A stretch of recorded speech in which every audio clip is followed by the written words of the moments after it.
group of people was suddenly summoned to another world. Everyone was confused and asked what had happened, and a school wrote that they were on their way to school. A man says that in recent years the human tribe has fought demons, suffered heavy losses, and run up debts. They summoned powerful people from another world to help. An old man shouts that those who answer the king's call to this summoning will become great heroes. Hearing this bizarre story, the people summoned become even more confused. Putting doubts aside, a man says they will now test everyone's abilities. During the group's assessment of her skills, everyone is surprised to find she wields the scythe of the goddess, an extremely rare ability. An old woman explains that everyone who is summoned gains abilities because the gods grant those powers.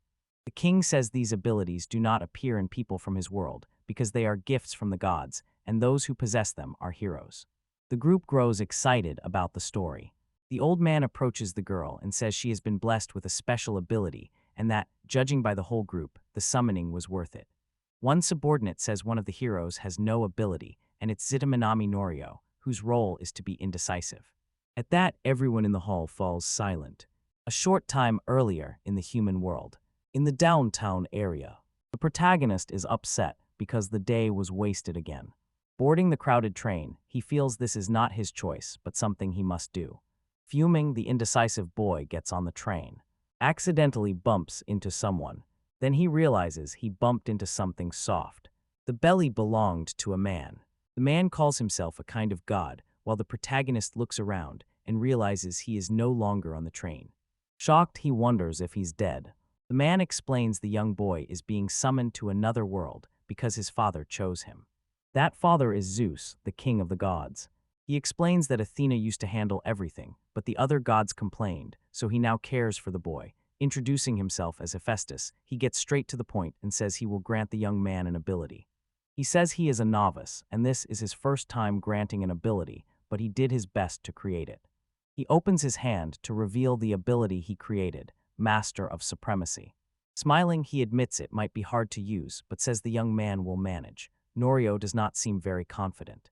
Placing his hand on the boy, he says he poured his whole heart into creating this ability. He hopes the young man will use it often. Back in the present in the new world, the printed figures are talking among themselves about a boy who arrived with no abilities, something that has never happened before.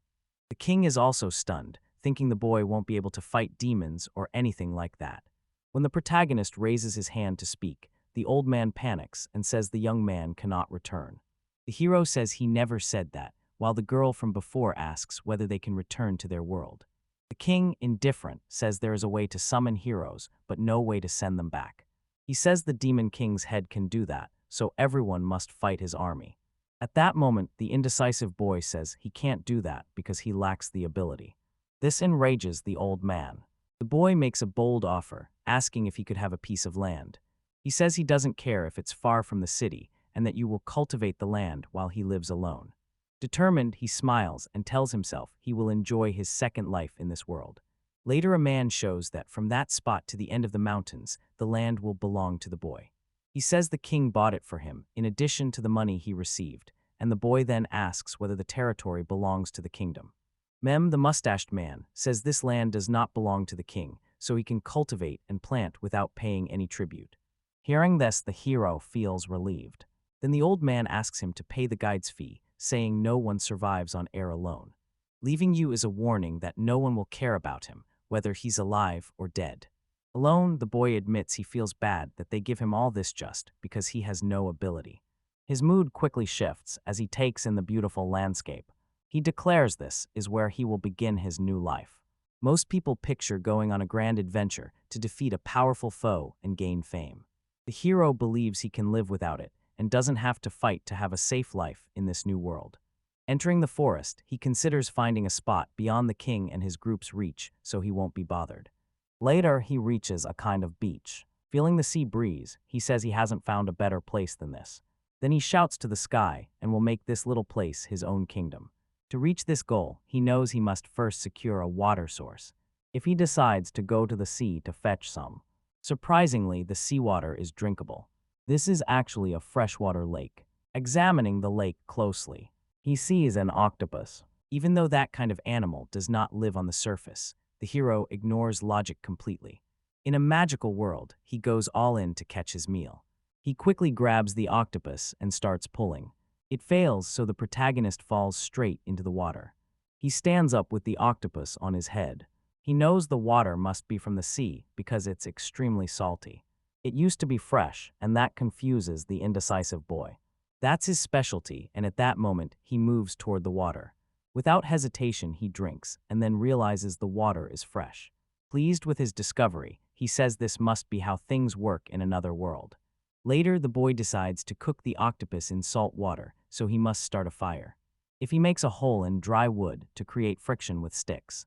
Crouched on the ground, he rubs his hands together before tossing the embers onto dry leaves. Feeling deeply determined, the boy quickly starts a fire. That lets him cook his own meals. While eating, he finds it odd that the fire started so easily. They even managed to make a bowl with chopsticks. Smiling, he realizes he never imagined his survival skills were this good. A sudden epiphany hits the boy, and he quickly recalls what God had said. Arriving in this new world, he felt hesitant. He decides to put his theory to the test. Gripping a scythe, he swings at the air while shouting for his ability. Activating Master of Supremacy. The ability exists, and he uses it to unleash a powerful attack on the field. On closer inspection, he sees he cut all the grass and left no trace. He realizes it feels like he wiped out several lives. Cautious, he decides to test again by plowing the soil. With a slight movement, he strikes the earth with a powerful blow that lifts it. When he places his hand on the ground, he realizes the work is finished and perfect. The hero believes this is the Master of Supremacy ability, and that it multiplies the effectiveness of everything he uses. Clenching his fists, he says this power will let him start his farm much more easily. He starts by planting some odd seeds he picked up in the city. Soon, sweating heavily, the boy finishes his work. He admits he has no idea what he planted, but if he can harvest it, he won't have to worry about the fumes anymore. For now, you'll need to fish. Fishing peacefully, he feels this life is much more relaxed than his old life. Very happy, he thanks Hephaestus for the ability, and says when he gets some seaweed, he will offer it in gratitude. Something catches on his fishing line and interrupts his thoughts. Manami struggles to pull the creature in and realizes this fish is one of the big ones. Yet a wound emerges from the sea. Apparently, she was the one caught on the hook. Shocked, the protagonist realizes he actually caught a girl. On closer inspection, he sees she has a fin. This means she is not an ordinary girl. Mermaids amaze him, and he thinks they belong in another world. The girl, however, calls him an idiot. Irritated, she demands to know how he could do that. This leaves the boy embarrassed. Tearing up, the mermaid says they must marry because he caught her. At last, reality sinks in for the hero, and he realizes he has actually fished a mermaid wife from another world. The woman declares she is now an exiled mermaid and that the loser must give their body and heart to the winner. Nailing, she says she never imagined being caught by a boy like him. Tearfully, she claims she is now impure and cannot return to the ocean. The protagonist awkwardly denies what she's saying. However, the mermaid's actions show that her race has always despised land dwellers.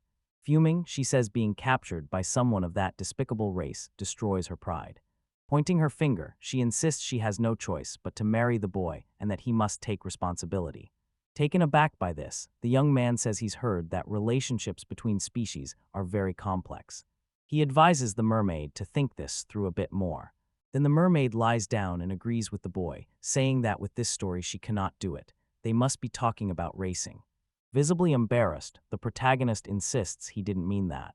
The woman quickly pulls out a bottle that looks like a Coca-Cola bottle. He decides to drink it.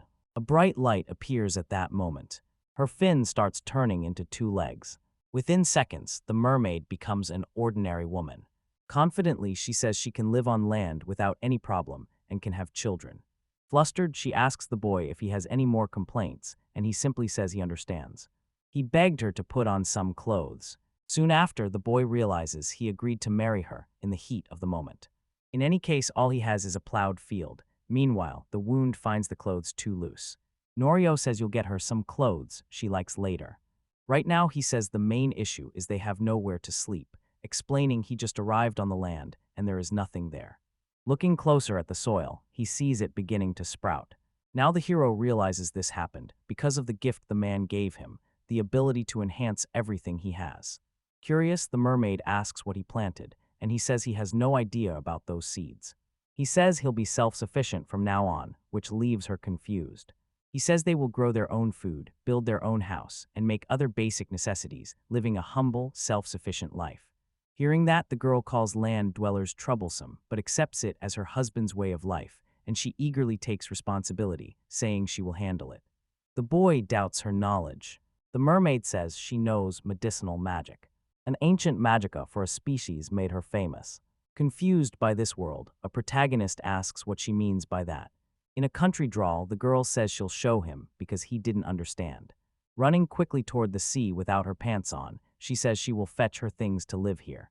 Walking alone through the forest, the hero realizes the mermaid truly wants to be his wife. He also realizes she might not come back. Holding a tool, he says he must focus on building a simple house for now. The house was finished in no time. Excited, he says this is every man's dream and can hardly believe it was built in just 1 hour. When he gets home, he lies on the bed and says the work was exhausting even with this ability. Exhausted, he wonders if that mermaid caused his fatigue. By late afternoon, he realizes the mermaid probably won't return. Suddenly, the mermaid appears and wakes her new husband. Brimming with excitement, the mermaid announces she is home. Curious, the boy asks her where she was all night and says he was worried. Proudly, the blonde says no mermaid needs a human's concern. Stepping outside, she says it took her a while to gather her things. She then shows the tools she uses to perform medicinal magic. She explains that the medicinal magic solution she makes has many uses and is highly valuable. Then the hero asks if he can use them when he catches a cold, and the blonde says she can make something to relieve the symptoms. She then says she has something more and pulls out a giant fish. The mermaid explains that this fish is a herring, a kind of fish monster that stores a large amount of mana in its body. After the explanation, she quickly starts slicing the herring with her bare hands. In no time, she has the product ready.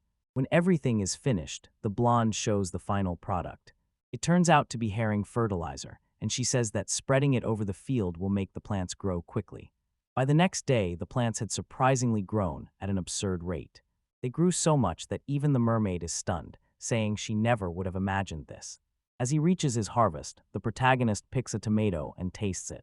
Taken by surprise, he shouts that the tomato tastes amazing and tells the mermaid it's unbelievable.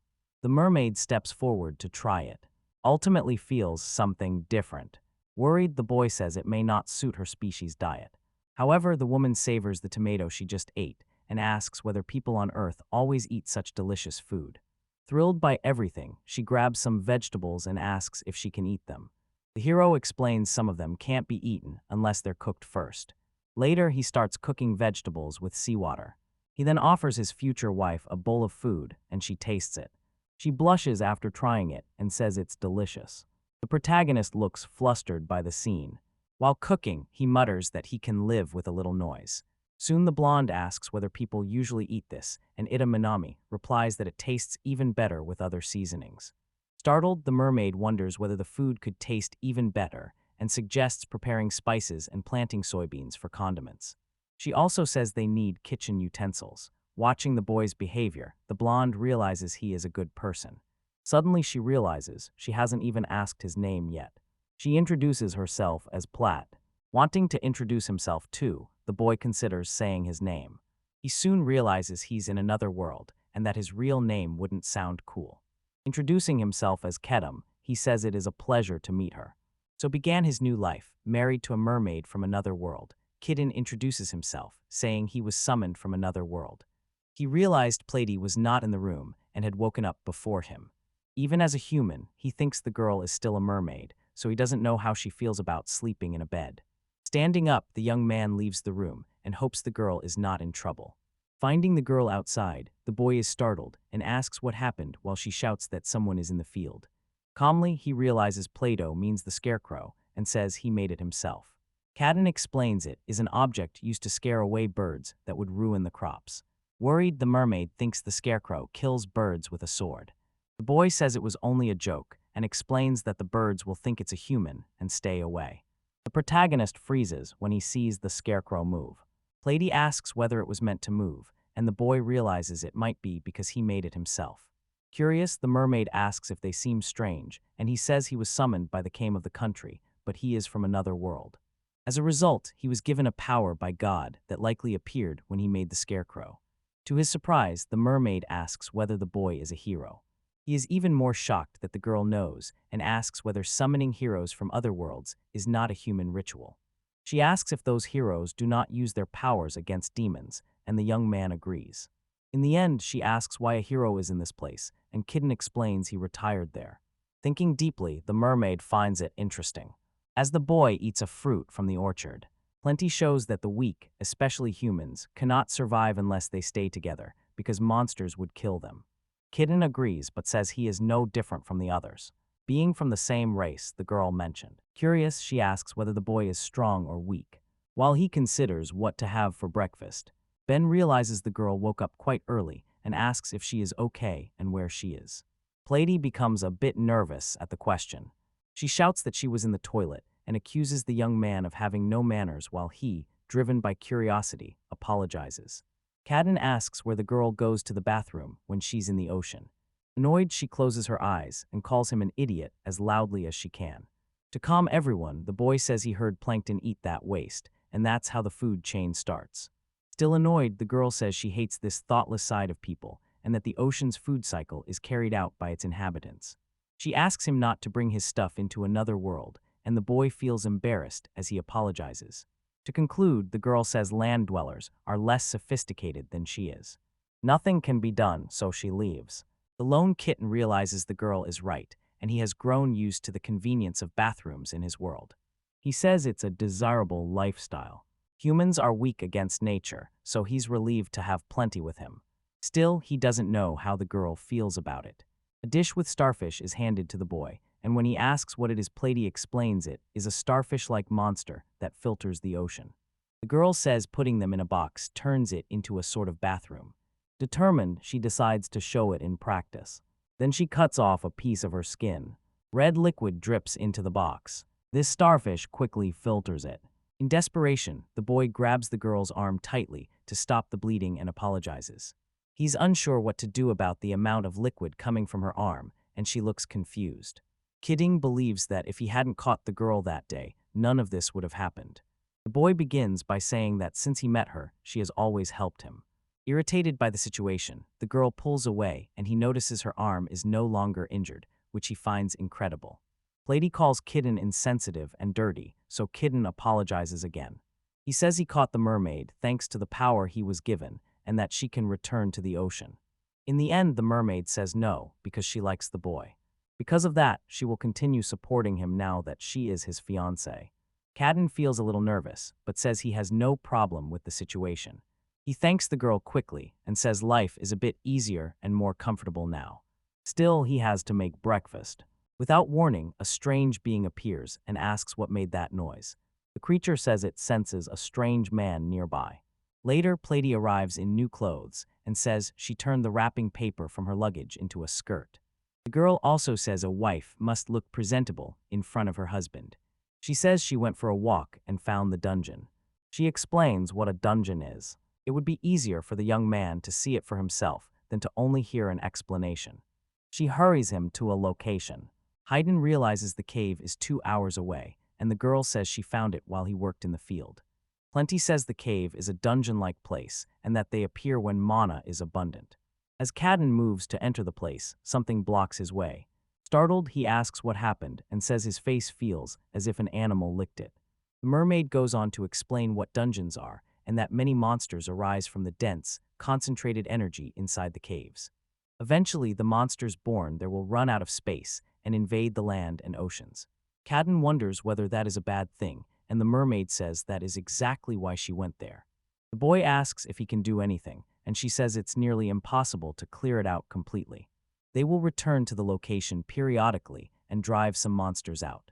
Without hesitation, the girl says she will enter the cave, and the boy says he is her husband and will go with her.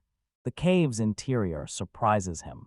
Kaiden says it's completely different from the entrance, and inside it looks like a castle.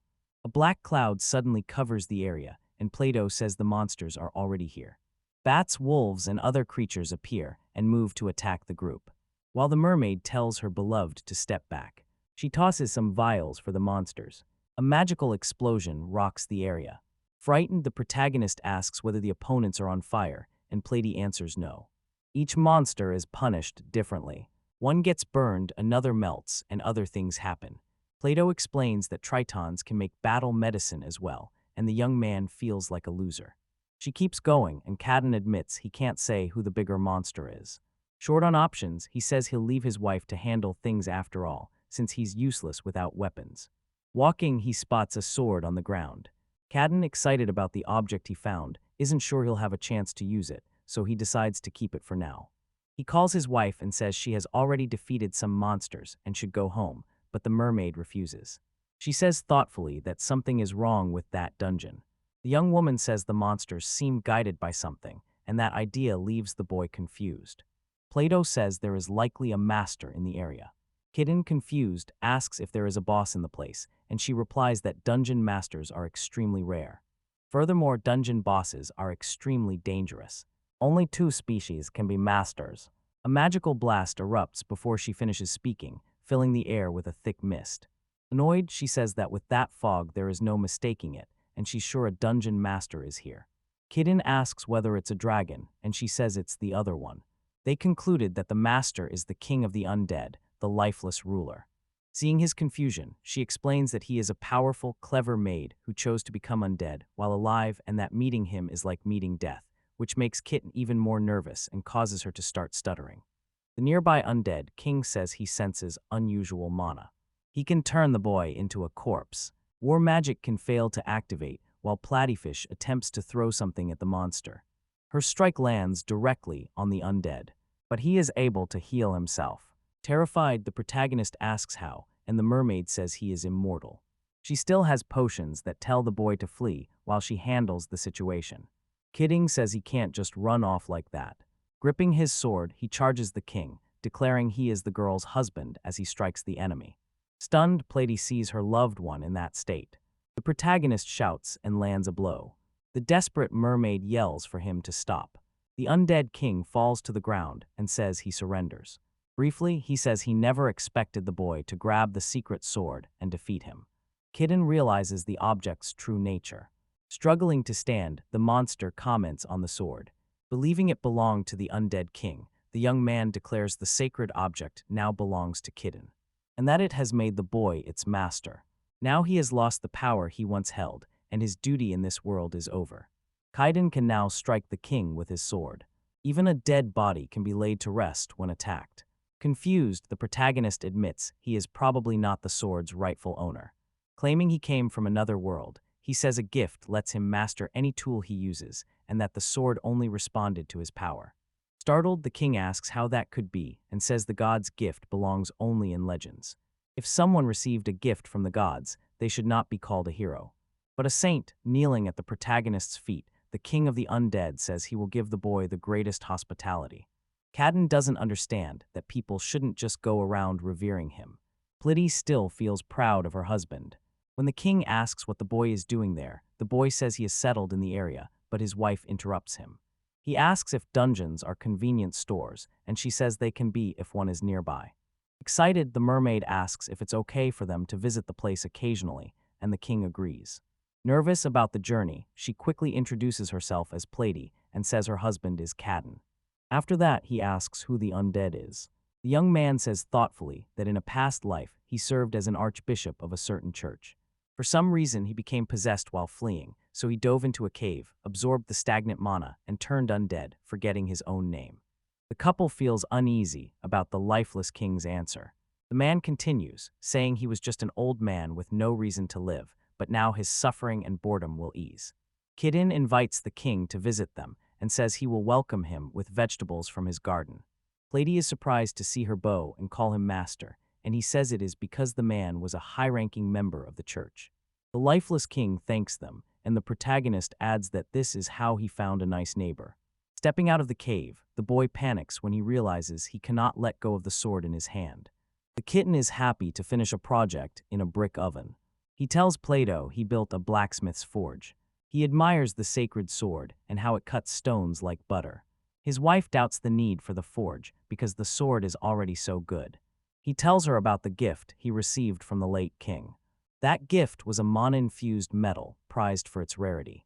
The mermaid grew curious about what her husband would do with the precious gift, but he kept his intentions hidden. She still imagined it could be a very valuable sword. Kitten finally finished his secret project and made kitchen utensils. Platy still doesn't know what a knife and a frying pan are used for. Explaining their purpose, he shows a short demo by frying some vegetables. Finishing the dish, he adds salt and pepper, and the aroma drives his companion crazy. Enjoying the seasoned vegetables, she considers whether frying pans were common in his world. Her husband casually tells her it was just another one of his creations. The frying pan was made from mana metal, ideal for cooking because it conducts heat well but gently. Kidding says that little by little his cooking repertoire will expand, and Platy becomes furious. She asks if there are any more delicious dishes, and he replies casually that there are, but some ingredients are missing. Learning this, she becomes eager to know the ingredients and finds the main one is meat. The cook gets distracted thinking about why meat is a great ingredient. His wife wastes no time and asks him to go for a walk. While exploring the forest, Plato explains a few things to a kitten that frighten him. She tells him there are bird-type and mountain-type monsters, and mountain-type ones are best for cooking. After she explains it, he realizes the monsters in this world serve several purposes. The conversation turns to the idea that the mountain is a dungeon because so many monsters live there, and Cadden remembers the dungeon they found yesterday and does not want to take it too seriously. The assertion that the mountain is a dungeon. Suddenly, several pairs of glowing lights appear through the mist a few meters away, startling the two. A herd of strong, furious boars. Finding her meal made her happy. He had me shaking with fear. Called square boars, the monsters are no less terrifying. With no other option, Cadden draws his sword and prepares for battle, while Plitty acts as if it is easy for her.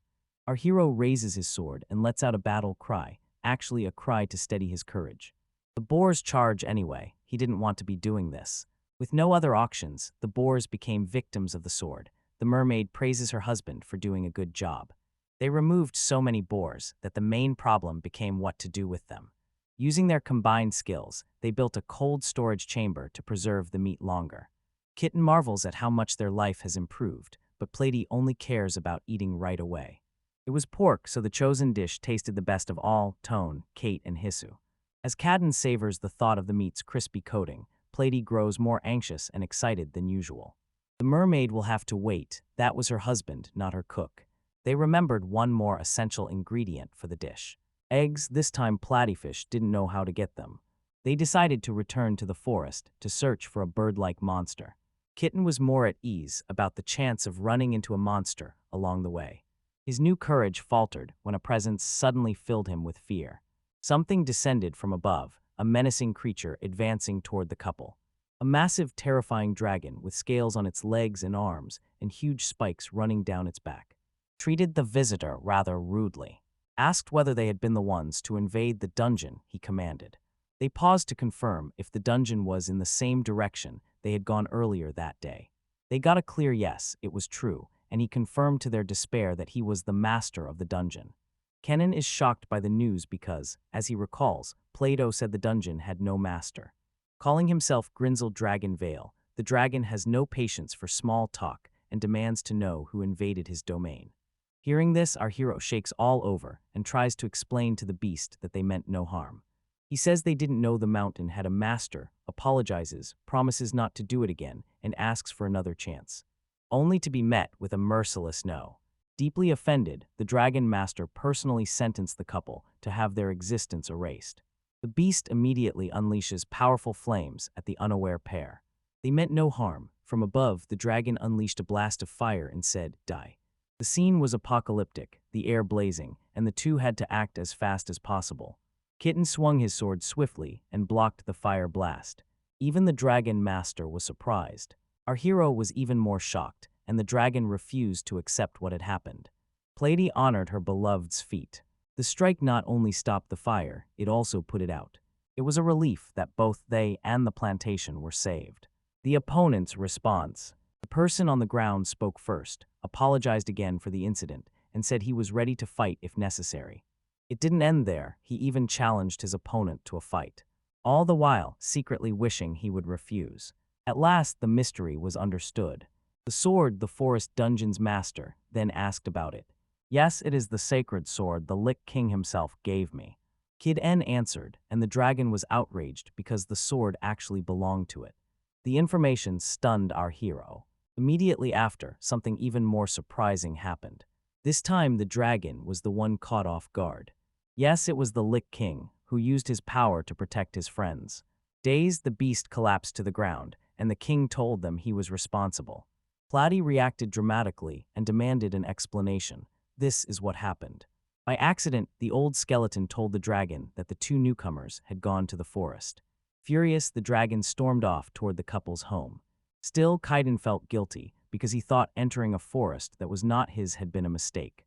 The king said they were not wrong because people needed the ingredients and materials the monster provided. These invasions were so common, they did not justify the commotion. Finally, leaving your own dungeon over something like this was extremely reckless. Lich, still unsatisfied, finished scolding the dragon and called him narrow-minded and unfit to be his father's son. Return to your dungeon and find an opponent worthy of you, the old man ordered. Enraged, the dragon master refused to leave his father's sword with Kaiden. Bracing for another attack, he demanded to know why Lich had given the sword to a mere human. The sword chooses its owner. Once again, the skeleton came to mock the dragon master, calling him a word band on YouTube. Unyielding, the beast still wanted to keep fighting Kaiden. The Lich King challenged the winged beast to battle. The other person stepped back and issued a vague threat as he left. Kid Anna asked his opponent to wait, consider what he might be thinking. He didn't hesitate and grabbed the tip of the beast's tail. It sent the creature tumbling to the ground. Furious about the situation, he got an apology from the human and even more scorn from the skeleton. He gave them an unexpected invitation. The cook suggested his opponents stay for a meal. This, of course, leaves the beast completely confused. He quickly serves a tasty meal of a big steak and well-seasoned vegetables. A simple conversation may be the start of a friendship. A guest asks what it is, and the chef replies that it is dragon steak while Kitten explains the dish. The beast devours everything at once. You liked it, your eyes shining, your body in ecstasy, and you shouted delicious. The dish was approved, and many compliments followed. He asks both the dragon and the mermaid for more. A bright glow is causing confusion between us. The dragon is glowing and getting smaller. And what takes its place? It leaves both of them with their mouths open and their hair standing on end. That's exactly what you see, a modest, well-dressed young woman. This explanation comes from the Lich King. Dragons can transform into humans, but they wait for a human. It starts with a compliment and ends with a declaration of love, but it's just a song. Her real interest is the meat. Now Kaiden will have to feed 2 hungry mouths. If I said 2, I was mistaken. Yuma Skeleton eagerly digs in and praises how the meat was prepared. A chef tries to be modest, likely hoping for a break from the stove. The Skeleton King keeps praising him. Sated, the mermaid and the dragon lie sprawled, their bellies full from eating so much. The dragon master says she has not given up on reclaiming her father's sword. The sword won't let go of our hero. Rudely, the young woman declares she will burn the young cook to seize the sword. Lady quickly reminds her she would be left without the delicious steaks. Without warning, the human turns back into a dragon, and while reasserting her threats, says she will want more steak. They were half ignoring it, or maybe just a bit slow. Kidding replies that the doors are always open for future visits. Lady makes one last request of the dragon, and it surprises her. She asked to go for a walk with her. Her goal was to get the eggs needed for her husband's new dish.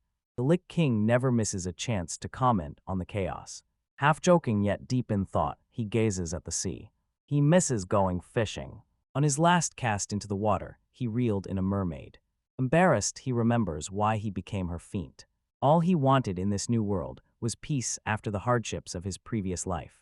Now he must handle an annoying but adorable mermaid fiancé, the lifeless king, and the dragon veil. Escaping the chaos, the young man went fishing.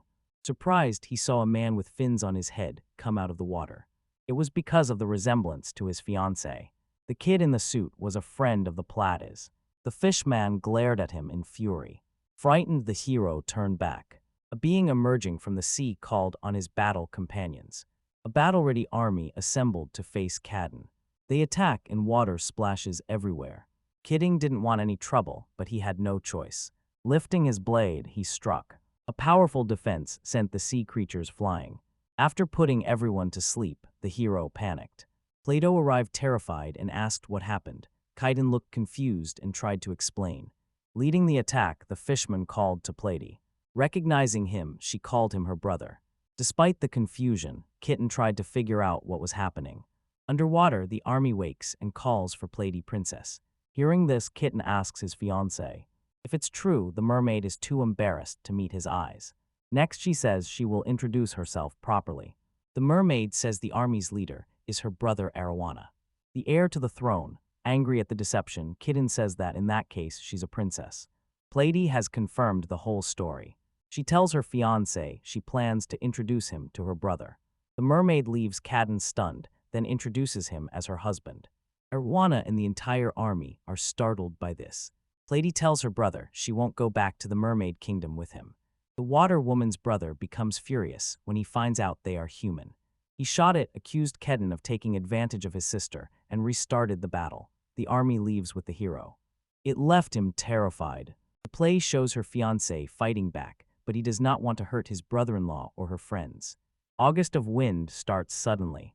Kitten watches the army being thrown away, not understanding the scene.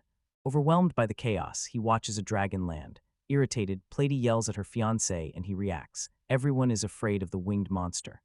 Iriwana wants to stay and confront the dragon as the army urges everyone to flee. While the water creatures flee, the winged creature steps onto the water. Surprised, Kitten says he's fine after realizing the driving came to help him. The army commander is speechless at this strange situation. Constantly hungry, the winged being says he must protect Kadden to get food. Ariwana, unable to control his anger, looks for trouble and refuses to accept defeat. When he looks around, he sees his whole army is full of it. Angry, the leader realizes everyone saved themselves and abandoned him. Only Irawana remains, and the dragon says he'll turn Irawana into barbecue. Nothing happens because Kitten pleads for the sea warrior's life. Explaining his decision, Human says the leader of the sea army is his brother-in-law.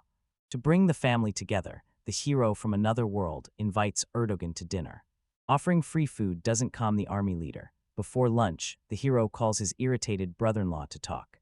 Refusing to give up, Erdogan curses Kadden for 10 generations and says he will not talk.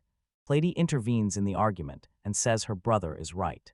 There is nothing left to discuss, and she yells at him to leave. Although they argued, Kadden disagrees with his fiancé's attitude. Playing the righteous hero, he says her brother did everything to find her, and she should be grateful. Not wanting any more trouble, a human says he wants to make peace with Irwana. Hearing all of this makes the play sad. Refusing to give up, the fishman climbs out of the water with determination. Kadden watches every move he makes closely. When his brother-in-law comes ashore, Kadden's eyes burn. People shout desperately at the sea army leader to put on clothes fit for land. Ready, Irwana reveals he brought something to wear. Kadden looks visibly relieved and acts pleasantly.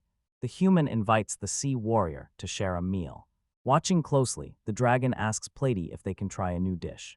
Noticing the mermaid acting oddly, Vale asks what's wrong.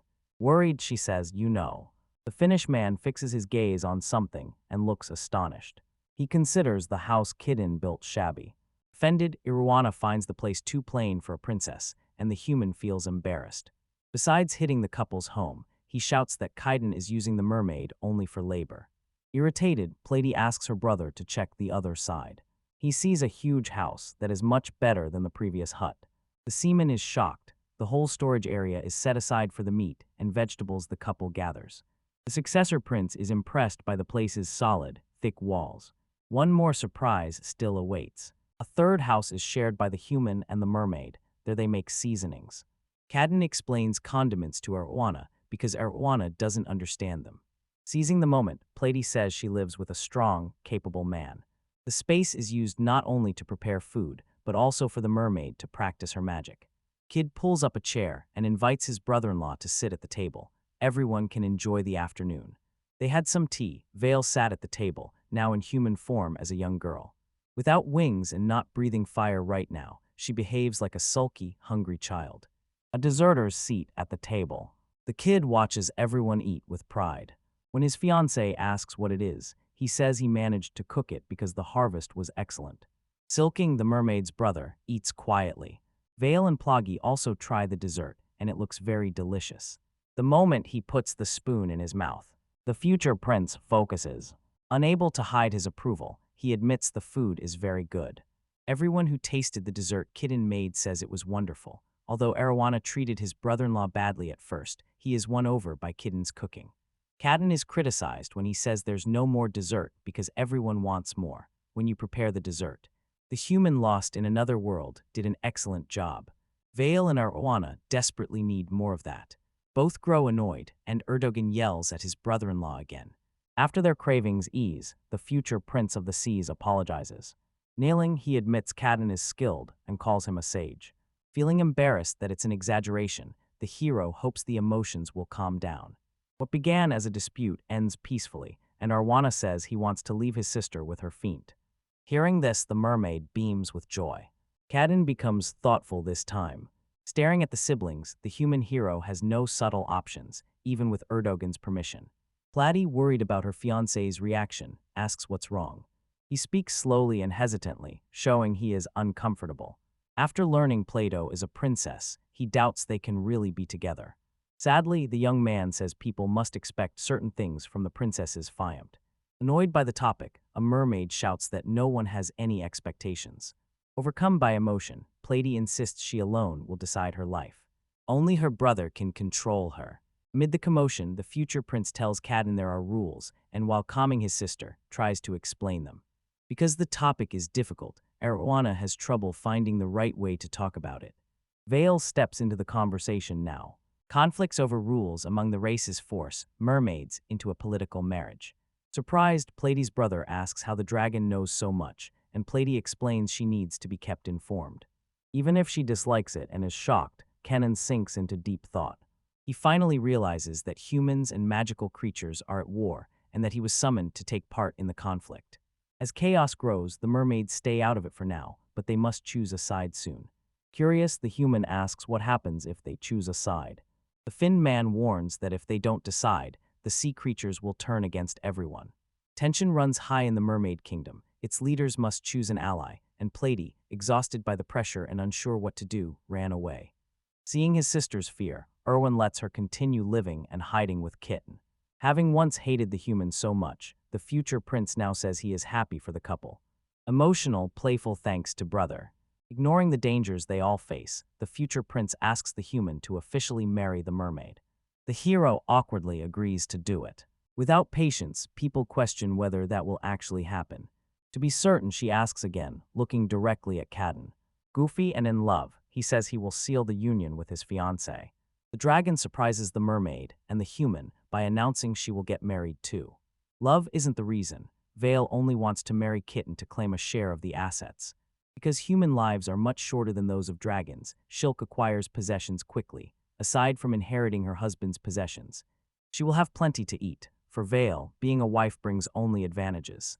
Dashing her hopes, Kitten says he will not marry her, since she already had plans for her husband's properties. Vale is stunned by this rejection. She asks why, and the human shouts that he already has a fiancée. Using absurd reasoning, the dragon claims you can have more than one wife. Cadden says one is more than enough for him. La Fenghai watches Vale, who has no arguments left. Unable to secure a husband, the gold-dealing drive-in starts to cry. When trying to win him over fails, she turns to emotional appeals and says she is not good enough. With tears in her eyes, she asks Cadden if he hated her. Upset by her exaggeration, Huon says he doesn't hate her and will marry her. As Vale celebrates, the hero feels embarrassed and apologizes to his brother-in-law for all of it. Through it all, Platy stays calm because she trusts herself. Walking along the beach, the mermaid tells her future husband that the kingdom will soon learn of their marriage. Once the royal family approves, the union can be finalized. Lost in thought, Cadden simply replies that what must be will be. Concerned by his lack of enthusiasm, his fiancée watches him closely. There should be a happy moment, but the hero seems sad, so his fiancée asks him what is wrong. Without a word, he stares at her. Again, Platy says she fled her kingdom because she feared her duties. Next, she explains that since he was the one who caught her, their lives became closely connected. Even though the kitten knows his fishing rod brought his future wife, it still feels uneasy. The mermaid, emotional, says she likes being with him. Kaiden finally smiles and says none of it was expected. At a loss for words, his fiancée waits for him to keep talking. Confidently, he says he wants to continue living with her as they are. The mermaid stares at him with wide eyes. In this new world, the hero gained a power called the Master of Supremacy, and he tells the mermaid about it. With clenched fists, he says he is not strong. He wants to focus on the life he has now. Kitten looks down and prepares to talk about the decision he made. The human immediately asks the mermaid to stay by his side. Doubting her fiancé's words, the woman smiles. She shouts that she will stay, then jumps into his arms and hugs him. A distant veil appears, watching the happy couple. Annoyed, she complains to them. Grumbling with hunger, she sits at their feet and insists on food. He still holds Plady in his arms. Kidding offers to prepare a meal for everyone, so the three head back home and Vale urges the hero to cook anything as long as it's quick. Eyes closed, the young man from another world says they need help. Not understanding him, the mermaid brings starfish used to clean the bathroom. After explaining that this is not work for humans, Cadden says they need more workers because the crops need harvesting and they can't do it all alone. Despite having so many responsibilities, the hero still wants more. His new goal is to build another house, which excites his wife, but beyond the couple. The underworld sensei is there too, startling the kitten. Alarmed by the ominous presence on his land, the human asks if anything happened. The skeleton left home because he was bored. Although he showed up uninvited, he brought a small gift. A mana-infused metal gift is so useful it makes the future husband very happy. Such obvious happiness even makes the sensei question its real usefulness, while explaining to the unexpected visitor that this will help a lot. Kitten remembers arguing with his brother-in-law. Determined, the hero vows to build a new house unlike the previous ones. Learning something about the mermaid suggests the sensei could help. Kadam is unenthusiastic and pays little attention to the idea. The sensei heard and is willing to help recruit workers. His enthusiasm overwhelms the young fiancé, leaving him speechless. Suddenly, the skeleton asks if 10 people will be enough. When the mermaid's future husband replies that it will, the sense of it disappears. They are stunned. After spending time with 5 orcs and 5 goblins, the sensei returns ready to help. He says that although most of them look unfriendly, they all obey his commands. The sensei passes his power to Kitten and orders these monsters to obey. Feeling awkward, the human introduces himself and says his name. Everyone stares at him with no reaction. When Miltwin speaks up, the monster sensei explains they don't talk and only listen and follow orders. They feed by absorbing mana from the air. Workers who don't talk back appear content and satisfied, while the hero feels uncomfortable with the situation. With all the free labor at his disposal, the kitten thanks the sensei. Having done all he could to help, the skeleton vanishes again and wishes them luck with their work. With his fists clenched, the human gets ready to begin the job. To ease the awkward silence, he speaks cheerfully to everyone. Silence falls and the situation becomes more uncomfortable. Strong orcs have no trouble with heavy tree trunks. Meanwhile, the goblins cut wood by hand. Cadden helps them as the work gets done. When the house's initial structure is complete, the human praises the monsters. Noting their abilities, he says the orcs are built for heavy labor. Because they're smaller, goblins are better with their hands. Cadden watches the work closely and says the monsters learn from their mistakes. Though humans and monsters are fighting now, the hero still feels sympathy for them. The mermaid hears her fiancé and tells him not to think that way. According to Plady, these beings are made from mana and therefore do not have rights. Even so, Cadden says everyone should have rights. To persuade her future husband, the mermaid says humanoid monsters have wiped out many people. Deep in thought, the hero keeps trying to figure out whether all beings are treated fairly, and realizing how much help he has received, concludes the whole house was built with the help of monsters. Even if he thinks that, it doesn't change the fact that monsters and humans are enemies. At that moment, one of the monsters stumbles. The princess's future husband watches closely to see what happened. A goblin cries out and falls face first to the ground. The kitten rushes to the humanoid and tries to help. Helping the worker to his feet, the human asks if he is okay. The goblin keeps looking at the ground the whole time. Frustrated at not being able to hear from the monster whether he's all right, the kitten helps him up. Suddenly, the monster speaks, leaving the human stunned. Timidly, he says he's fine. A couple is stunned when they hear his voice. Kid steps closer and looks carefully at the creature in front of him. The goblin speaks again to confirm he is not imagining things and says he is fine. The goblin, with an unnaturally intense stare, says he is ready to work. Unsure what to make of the situation, the hero watches and listens. Another goblin steps in and repeats that he wants to work. Soon the humanoid workers gather around Cadden, chanting that they want to work. Watching the surprise unfold in their backyard, the mermaid says the monsters are now conscious. This makes no sense coming out of nowhere, and the young human tries to understand the situation. Questioning why the monsters can now think and speak, the Fintra realizes his power caused the change. He does not see this as a bad thing. Now that the humanoid monsters can communicate, they can speak properly. Excited, the human embraces the orcs and goblins and celebrates the new situation. The workplace buzzes with joy as the monsters toss the human into the air in celebration. At last the house is finished, and humans, mermaids, dragons, and monsters all admire it. If Vale becomes furious, she realizes that a new home was built while she was away.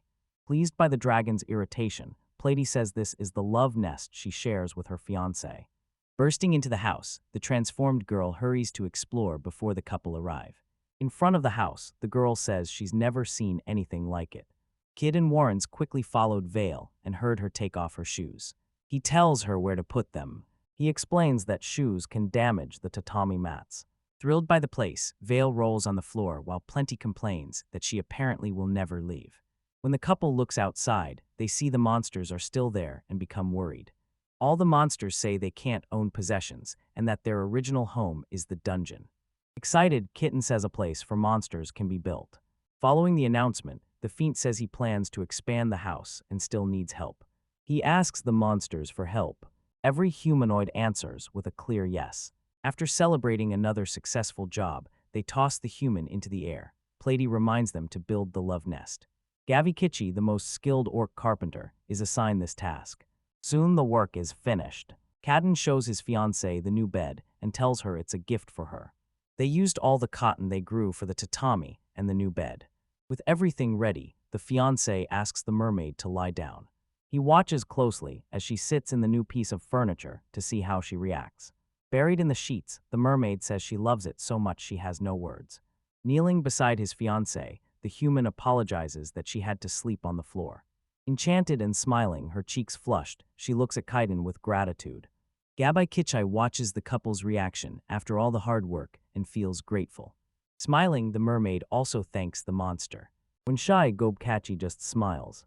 Inside the house, the groom promises to do his best from now on. A ship at sea heads toward the shore and the couple's home. A tired man stares out at the horizon. Soon he spots a ship approaching in the distance. Surprised, he wonders what this could be. A large traditional house commands attention with its elegant design. Two mois look surprised as they watch something curious. A long-haired man speaks confidently and proudly about something special. A boy looks confused and gives a shy laugh as he reflects. They sit around a table discussing important matters. The surprised boy looks confused and a little embarrassed. The other boy speaks calmly, sharing something important and personal. He highlights the boy's unique strengths and qualities. This conversation centers on marriage and family acceptance. Worried, the boy questions humans' relationship with magical creatures. He clearly and firmly explains the issues of political marriage. Tension rises in a heated discussion that reveals clashes between groups and strong emotions, while the king, a dark, imposing figure on the throne, announces a major decision. The surprised boy listens and reflects on the forced marriage. A young man sits at the table, looking ahead, calm and thoughtful, while his friend replies in a gentle voice. Reflecting on the words he just heard, a soft, nostalgic smile crosses the boy's face. With a cup in hand, he speaks confidently and expresses gratitude. A small man appears at the door, sounding an alarm and speaking urgently, shifting the mood between them, while the young man laughs, tries to explain what happened, and looks confused with a questioning expression.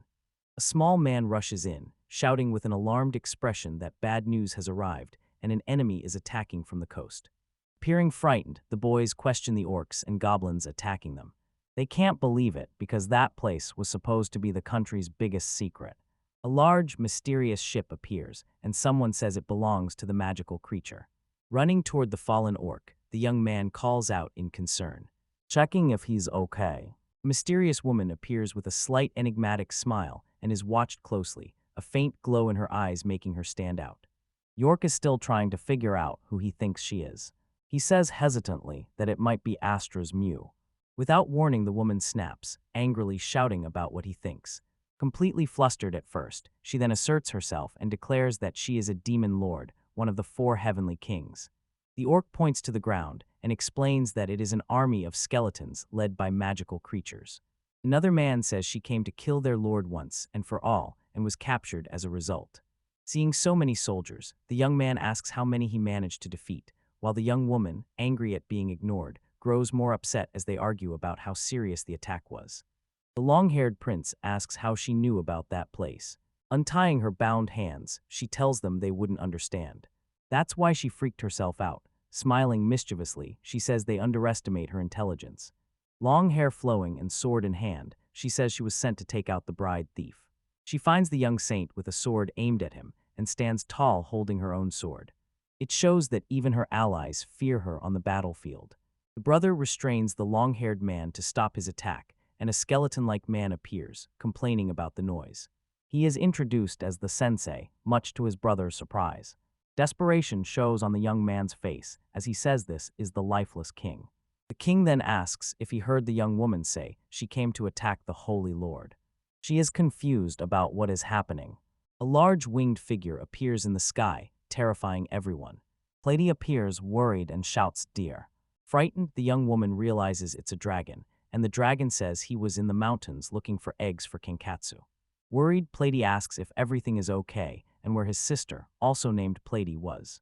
As the long-haired woman lies on the ground, the dragon says he saw a ship on the ocean and became curious to go see it. The dragon says that hurting the master also makes her his enemy. To get her attention, she apologizes. He tries to talk to the woman named Asteris. Asteris looks startled when called. All eyes are on him as he says that if they let her go, they will not be able to remain hostile toward them. Asteris looks shaken when she hears this, her eyes wide as she steadies herself and asks not to be insulted. With her sword raised, she declares she will not leave until she has dueled him. Rather than accept, he tells her he has a proposal. Plady stares at him, stunned, as he announces his new way of life. Vale the dragon assumes this means she should burn the woman. Determined, the young man accepts the challenge. He looks different when he hears that he could be defeated, even with powerful allies, because he is only human. She waits for the moment with an expectant look. She draws her sword, Drishwartz, with a shocked expression. Everyone looks scared and isn't sure whether she fainted or just lay down to be used as fertilizer in the fields. After walking with Astras in his arms, the dragon returns to say the ship abandoned her. At home, Vale is asked why she works with her master, and she refuses to answer. Sharing a secret, he says the master's dishes are delicious. She comes back with 2 women who want to talk to him about something. Plady, scowling, asks if something happened, then attacks the other woman and tells her to go home. The women said they had come because the army had expelled them. They look scared when Astra says only she was expelled. Plady and her fiend exchange a doubtful glance. A girl looks discouraged. Everyone watches their exchange as they ready themselves to serve the lady. Irritated by the non-stop talking, the dragon threatens to turn up the heat. Flustered, he tries to figure out whether she was really fired, and the girls are terrified by how the conversation unfolds. Head bowed, Astras explains how she failed to bring the princess back. He looks confused when someone mentions a dragon during the battle. With no expression, she says her title was revoked. Platyfish is calm about sending her back. A frustrated companion explains that everything was decided at the last minute, leaving her in this dilemma. The other insists there is always a plot, and this time she suspects Seravian. Sad, Astras admits she is pathetic and the one at fault in this story. They all cry in despair because, despite their devotion, she was expelled, and she says she must start a new life. Still unconvinced, Pledy asks why she should be held responsible for what happened. A horde of skeletons fights an orc. Many are unsure why the dead king and the dragon are following him. Kneeling, Astras begs to work for him for a while. Clenching her fist, Astras insists on knowing the reason. Surprised, the girl asked why he had chosen her to work with him. Embarrassed, he admits that although he agreed, she may not understand why. When the time comes, he says he will confront them. The boy looks determined. Plato speaks ironically, telling him his attempt to help may be in vain, and adding that as long as the three women are with him, no juice must be spilled. The twins are instantly surprised to learn they can stay together. Head down, she seems to understand the conditions for staying. The boy watches with an air of superiority. Her companions know this is their master's way of handling the situation. Astros looks as if he is waiting for a request. All three start arguing about who should ask, while the master feels embarrassed. The three are asked to work in the fields. She says her skills are useful for that kind of work too.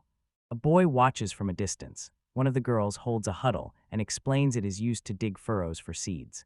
To his surprise, he notices they understand the instructions given to them. The hose keeps hitting the same hole, and people in the background look confused.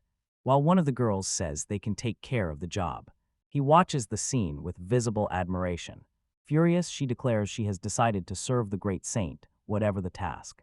She then firmly tells Astros and Belina to plant the seeds in holes spaced 30 centimeters apart. They reply that they understand and begin working with focus. The store has been out in the field and complains that her back is killing her, wincing in pain. Bending to pick something up from the ground, she studies it with surprise. Belina screams in fear that something under the soil is wrinkled and alive. They both scream together at how disgusting what they found is. With a new mission ahead, she assures them this is the right role for a warrior like her. Astra replied confidently, telling them to leave it to her. She realizes she can use this to overcome her embarrassment in the field. A voice suddenly shouts that they are coming. Boars charge forward with steady determination, intensifying the scene. Astra says we'll catch them, Belina, bet on it. Characters surge forward, facing the boars engage in an exciting, action-packed battle. The warriors ready themselves to attack, displaying their tools. Belino watches in surprise, impressed by the display of strength. Intrigued, ask him to explain why the items are not made of mon-infused metal. Calmly, Plady explains they are all made of metal. Haster studies them carefully, judges their purity, and realizes the truth. They needed exactly these kinds of tools. If you are still unsatisfied, play the comments made by the people who made the items you have been observing. In battle, they are determined and say they will bring them down too. After the fight, Play thanks everyone as the others note how strong the boars were. Astra looks at the defeated boars and hears Plady urging them to hurry. Plady quickly readies the boars to be carried back. Upon returning to the village, while dinner is being prepared, the young man comments. They arrive at the perfect moment, but the warriors look downcast, and the young man asks with concern what is wrong. He listens closely while the woman explains their day did not go as expected. They gather and listen closely as the young woman describes how she feels after arriving and losing her title. Estruz reflects on her situation and says, "I am powerless." Both twins seem to understand what she's trying to say, listening with encouraging expressions. Smiling reassuringly, the young man tells her to believe in herself more because she has a power called charm. Astra moves silently as the group shares a moment of hope and unity. The group gathers for dinner, everyone in good spirits. Then he announces it's time for everyone to eat. Plady, full of energy, shouts with delight when the dishes arrive. The young man suggests they eat outside and everyone agrees. Plady presents the meal around the table. Boar comes with ginger and tangerine soup. Astra eyes the dish with suspicion, but after a bite she quietly says it is delicious. The others tried it too, and Plato, overjoyed, said how amazing it tasted as everyone shared the excitement. And seeing the group united and satisfied, the young man smiled and said he was happy. Dinner is served while they look up at the night sky. Carrying a basket of vegetables, Astros asks what else needs to be done. A companion suggests they pull weeds and clean the house. On the ground, Plady casually says that if someone doesn't work, they might as well sleep forever. Irritated, Astor said that in that case, she would be the one. Smiling, she says she is on house-watching duty. Everyone sits around a bountiful table in the garden, sharing a relaxed, joyful moment. Plady surfaces from the sea in her mermaid form, joking that she returns to it from time to time. The young man notes she seems more at ease in the water than on land, and is surprised by how attentive she is. It seems he reflects on the fish that have disappeared. He mentions monsters born in the caves. Plenty says the ocean is home to useful monsters, and he cannot let her go into the depths alone. When she talks about a monster she doesn't want to meet, the monster seems confused. A small sip of goldricoke let him enter the ocean. She says she already knew this could happen. Handing it to him, she explains how to use it. She reminds him he cannot swallow it. and must chew it thoroughly. He still doesn't know whether he can actually breathe underwater. Her transformation appears complete, and Plato calls to him while she has a mermaid tail. They died together, sharing a final moment of companionship as they swam through the ocean, revealing the beauty of the underwater world. Platyfish watches her partner pick something strange. She looks worried as he reacts unexpectedly. During the dialogue, she notices something unusual in her surroundings. Salt and minerals mix and the air grows tense. Worried, he asks what will happen. His eyes glow and his expression is fierce. A massive sea monster emerges, called Rhyniel. Looks like a giant, leopard-spotted eel. The fight with the monster begins as Plato uses magic to hold it in place, while she and her partner plan how to defeat it. Using a special weapon after Platy prepared it, he lands the final blow. Confident and smiling, she praises her partner for his success. She watches the underwater scene closely while Platy stands beside him and points upward to signal their attack is over, suggesting they head home immediately. He hesitates, appearing intrigued. Holding his sword and cutting seaweed on a plate, he watches him. Observing the seaweed has grown out of control, he says it has spread too far, and she adds it is useless for magical herbs. Identifying the species, as Wakame suggests it could be used in cooking. A young man prepares a seaweed and eel dish. They call it Izuka Iwakami soup. Tasting it, she reacts with enthusiasm. She praises the refined flavor and crisp texture and says his cooking skills would surprise anyone. She says she respects him even more. He modestly credits his success to the help of the people around him. Warm humor fills the scene as the group interacts confidently and with genuine admiration in a friendly atmosphere. Huge flecks marked his recent life, while the woman watches him with affection. Flushed, he is thinking about something important. She steps closer and calls him dear. Seeing her, he is surprised to find himself sharing an outdoor meal and suggests they spend more time together. The proposal surprises her. Both agree and show their happiness. A storm gathers on the dark horizon as a menacing castle towers above. Everyone gathered at the conference. The leader addresses an important decision. A man confronts another about his choices, and the elder explains the situation solemnly. The leader projects power and authority. Intimidated by an object, he trembles with fear. The leader appears and calls to the Lord, desperately begging forgiveness. Kneeling, listens, told to pull himself together until his leader returns. A clothed man hands a paper with coordinates for transmitted magic.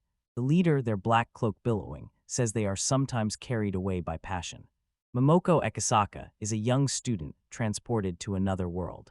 She looks back on her ordinary life. Monsters appear, advancing together in a threatening group.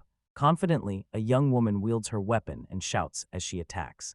Amid the chaos of battle, she considers how to use her powers to help, remembers they are a special gift, and reflects on the hardships of living in this world. She remembers the modern conveniences she lost, and life in the new world is hard and uncomfortable. She remembers another character who had no skills and a memorable line. Without skills, you will not survive. The king honors those with divine gifts, and she reflects on her own value and how she differs. Clutching her weapon, she stands ready for the coming challenges and then runs toward the battlefield, reflecting on her skill and resolve. Amid a fierce clash, warriors confront their enemies as she attacks with force, felling opponents and declaring her ability will be the strongest. The warriors note the enemy's strength and how the Demon King's army seems endless. Watching the chaos on the front lines, she resolves to protect the world with all her strength. Focused determination fills her expression. Momoko faces a massive winged dragon, while nearby warriors watch in fear. The warriors say the dragon brings destruction, while someone asks why the monster appeared. The dragon appears, its gaze full of power, and tension fills the air. Watching the dragon, she senses the threat and doubts whether her ability will be enough. Afraid, the warriors call for an immediate retreat. The dragon looks ready to attack everyone. Someone shouts he's come to destroy everything. To everyone's surprise, the dragon began to speak and said he had come to deliver a message to all the inferior tribes. Calling himself Grinzel Dragonvale, he claims to be a ruler. The humans react in disbelief, and the dragon says he is there on his master's orders. A dragon seizes a woman, causing panic. A bystander spots Commander Astros held in his grip. The warriors command everyone to follow the dragon. Grinzel warns them to choose their words carefully and says he spared lives because he was following orders from his superiors. With a single breath, he can destroy entire cities. An explosion in the sky shows his immense power. Terrified by the demonstration's impact, the warriors demand that everyone respect his master. Grinzel tells them to remember his master's name and warns that anyone who becomes his master's enemy also becomes his enemy. Watching the dragon leave, the young woman vows to show no mercy next time. A man thinks about the name Cadden, while the other warriors wonder who the saint is, and everyone watches the dragon fly away. Someone says they've never heard of him, and the scene fills with doubt and curiosity. A well-run, orderly country farm. A young man comes into view, eating at the table. He is satisfied with the homemade food. Standing up eager to work, he says he will give his best in the fields. A mysterious man appears suddenly and asks if he is Cadden. The young man appears surprised and unsure. The man reveals himself as Lord Zedin and questions his own identity. Stunned, the young man can only mutter a bewildered, "Hi." The girls eagerly call for their relatives. They proudly display Astro's first hunt, happy they now have meat for dinner. She meets the Lord face to face. Surprised, the man asks why the woman is there. Because she left the squad without telling anyone. He says she was his best commander. Astros tries to respond but falters. The girls pressure her to speak, and the young man senses the tension. She admits she failed to find the princess and was publicly humiliated by the dragon. She says she meant to resign to avoid causing more disgrace, but the man refuses to accept it and says he needs her. The woman gets embarrassed, and the people around her do too. They are taken aback by the man's words. Later, everyone gathers to begin the meeting. Zevin reintroduces himself to everyone. Kiddens fumbles his questions, then apologizes and says it was his first time. He said his duty was to lead the nation in a war against humans until his last days. Many people said how difficult it must be, and he agreed that he needed the commander by his side. Embarrassed, she says she doesn't deserve such kindness, while those in attendance rejoice. The young man asks whether he can refuse to forgive the woman because he is a lord. While one refused, she was sentenced to exile for her failure, and he was not there to help because others wanted her position. They now blame her for angering the dragon, and the demon nations are in turmoil as a result. He returned to the castle to find Aster already gone, so you went searching for her. Holding her close, he thanks her for staying and tells her never to leave him again.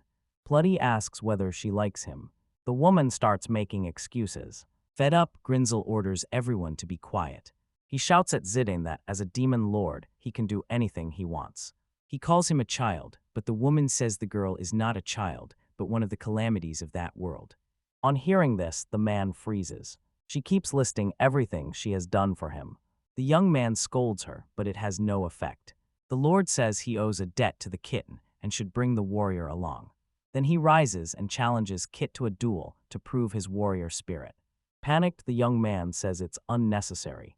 His companions say it won't matter because, as master of Grinzel and another calamity chosen by his own undead king, he has no chance. Asterisk confirms this, but the young man says the woman does not belong to him, so she is free to decide.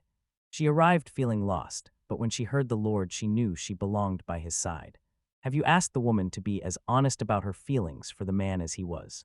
An emotional moment moves her, and the girls are happy. She tells the Lord she will always be by his side. The other man asks her again to come with him, and she agrees. Attention turns to the mistakes now that the Four Kings' injustice has finally ended. Still, Plitty asks everyone to wait.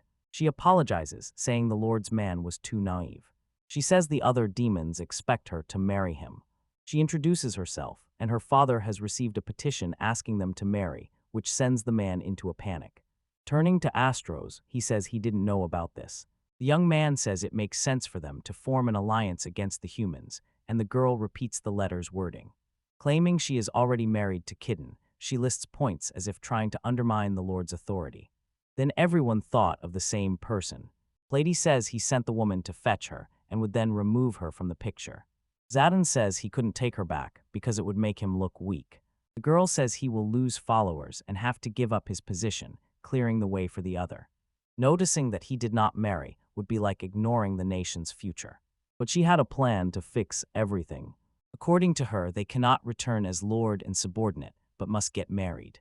On hearing this, both of them are surprised and embarrassed. The girls become excited when they hear about the wedding. The man says the wedding is happening too quickly. The girl asks whether they have any problems. He refuses, so everything is settled, since that is the worst outcome for anyone plotting to overthrow them. Someone aiming for power would want him to marry their daughter or sister.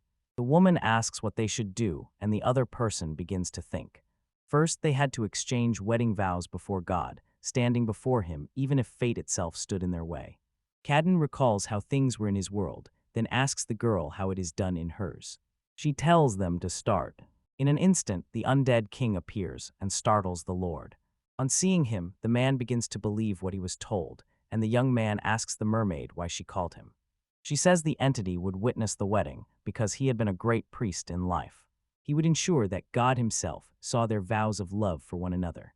The entity says both are demons, although he was human when alive. Realizing this, she kneels and admits she was wrong. Different races worship different gods. Humans worship Zeus, mermaids honor Poseidon, and demons worship Hades. Still blaming herself for the mistake, the priest says he'll see what he can do. He says he gained a lot of knowledge over a millennium and studied prayers. Now that everyone's ready, I'll begin. As the entity begins granting them blessings, the atmosphere of the place changes completely, and in his prayers he asks that they receive blessings and be purified. Darkness falls and the wind spreads. Startled, the young man listens, as the girl says she feels a heavy atmosphere passing over the Earth's surface. Dust rises toward the sky as a shape forms, and a god appears. He has the god of the underworld, leaving everyone in shock. The priest planned to offer a prayer and create a private space, but went too far. Hayes says he was materialized into this plane a long time ago. The Lord, kneeling, says the war is nothing to worry about. God asked why he had been summoned. He introduces himself, asks to be forgiven, and leaves the kid impressed by the scene. He talks about the wedding and how they asked for his blessing, but accidentally summoned him instead. The man keeps apologizing and saying he hates that the undead king was involved. He probably heard about it, and that's fine. When he gave his blessing, his wife had to be both his first and his last. He then asked whether he would swear to love her for the rest of his life. As Eden says, this is everything he has ever wanted. Hayes is satisfied with what he said and gives those words his blessing. God disappears after giving his blessing. Cadden finds the gods unexpectedly kind. Renzel is annoyed by the noise, and the king says he'll be more careful. These blessings now grant them divine protection and good health, and anyone who tries to sabotage them will suffer divine punishment. The Lord says this has become the greatest proof of love he can show his people. Grateful, he thanks the saint and pleads because his dream of marrying the woman has come true. She says she will never forget that kindness. The young man is embarrassed. Zadin tells him to go because the woman must be presented to the nation as queen. She refuses the offer, saying she is thinking of staying a little longer. Everyone, including him, is confused. Grinzel yells at her to go home. Now that they were married, she asked why she wouldn't return. The young man says it would be a loss and asks why. Estrella says she rebuilt herself with guidance. Now she wants to learn how to be a wife. Zijin nods in understanding, then turns to the saint. He asked for permission to let the woman stay there for a while.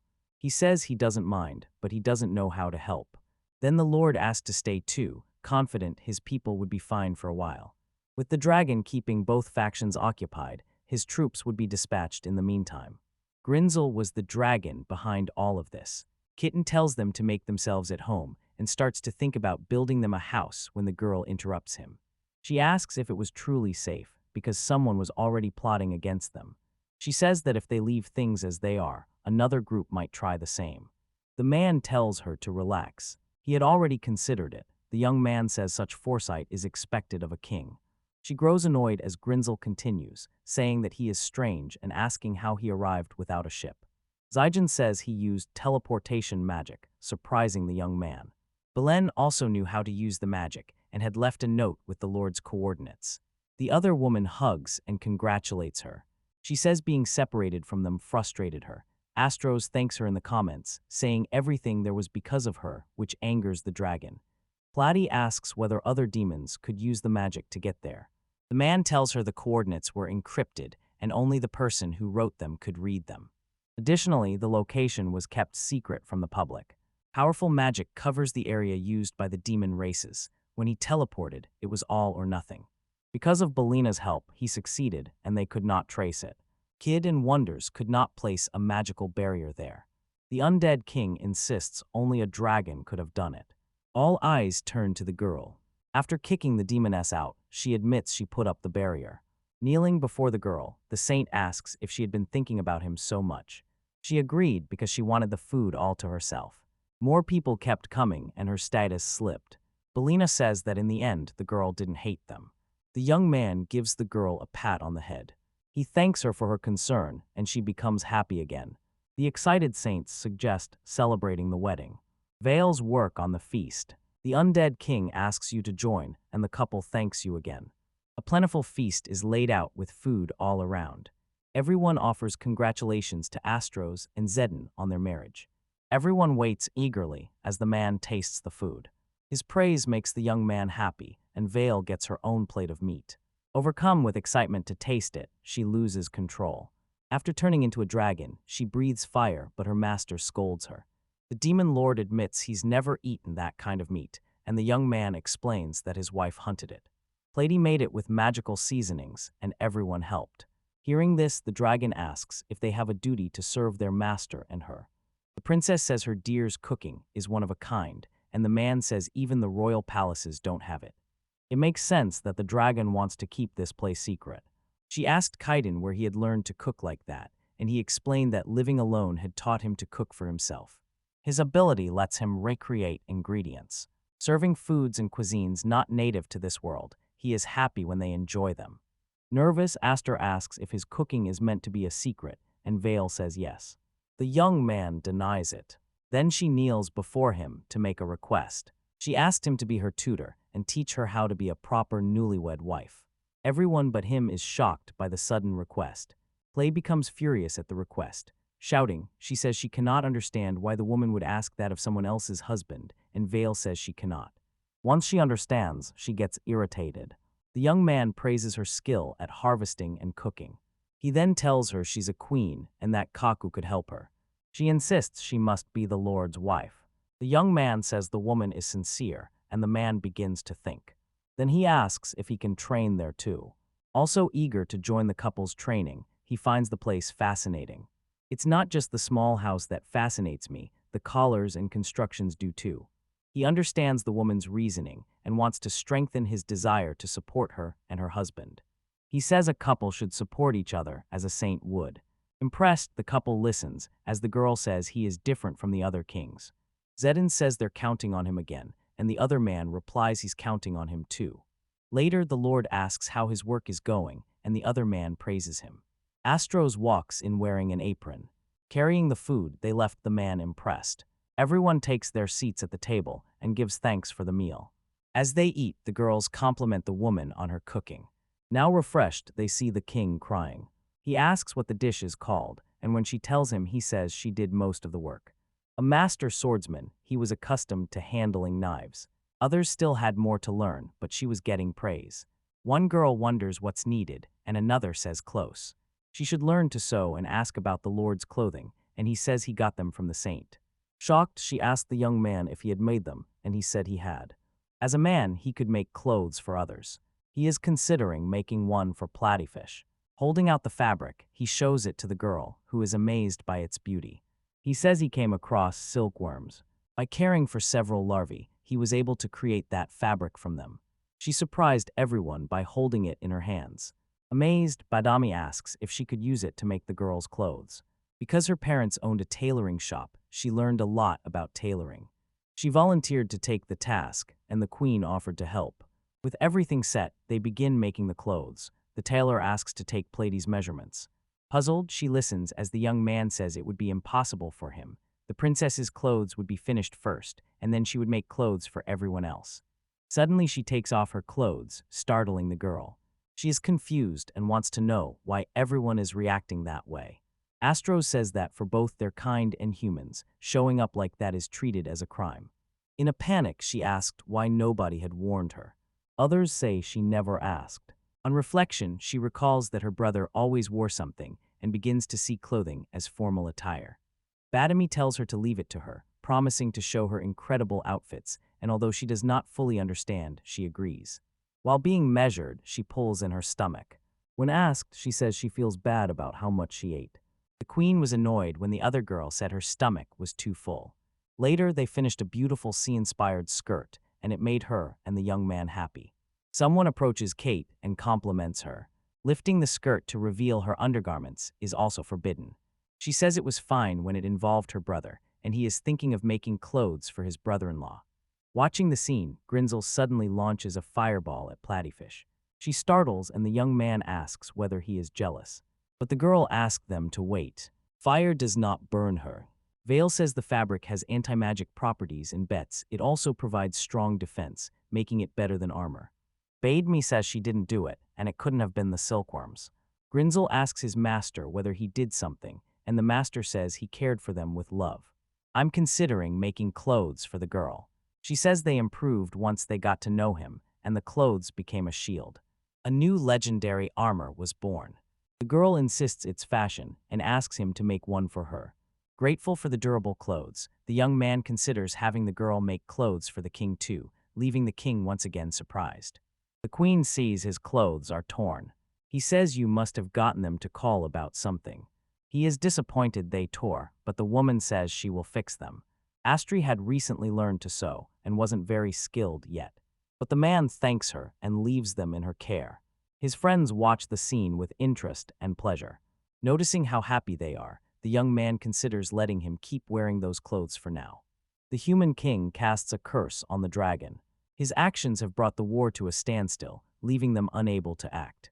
A man says they must find out why the dragon is there, and the army has been ordered to hold position. Calling them cowards, he asks about the dragon's master, but they have no information. He calls drinking useless. The man spills his fish juice and angrily orders another. On his way out, he wonders how the king can drink something so foul while the monarch laments. The king is there to end the war, so they use the country's entire mana to summon heroes. In addition to mana, defeating the demons lets them exploit the demon's land. He stirs his drink and asks the other if the dragon's master actually exists. The other man says he has doubts, and if they bring the dragon back, it will mean certain annihilation. After thinking it over, the king orders them to find Cadden. With him on their side, they would win. He directs them to form a team and use all available resources in the search. Smiling, he says they will find the young man, and then humanity will claim victory. The couple had stayed at the young man's house for 2 months and had learned many things. They should return to the demon country, but there was something they had to do first.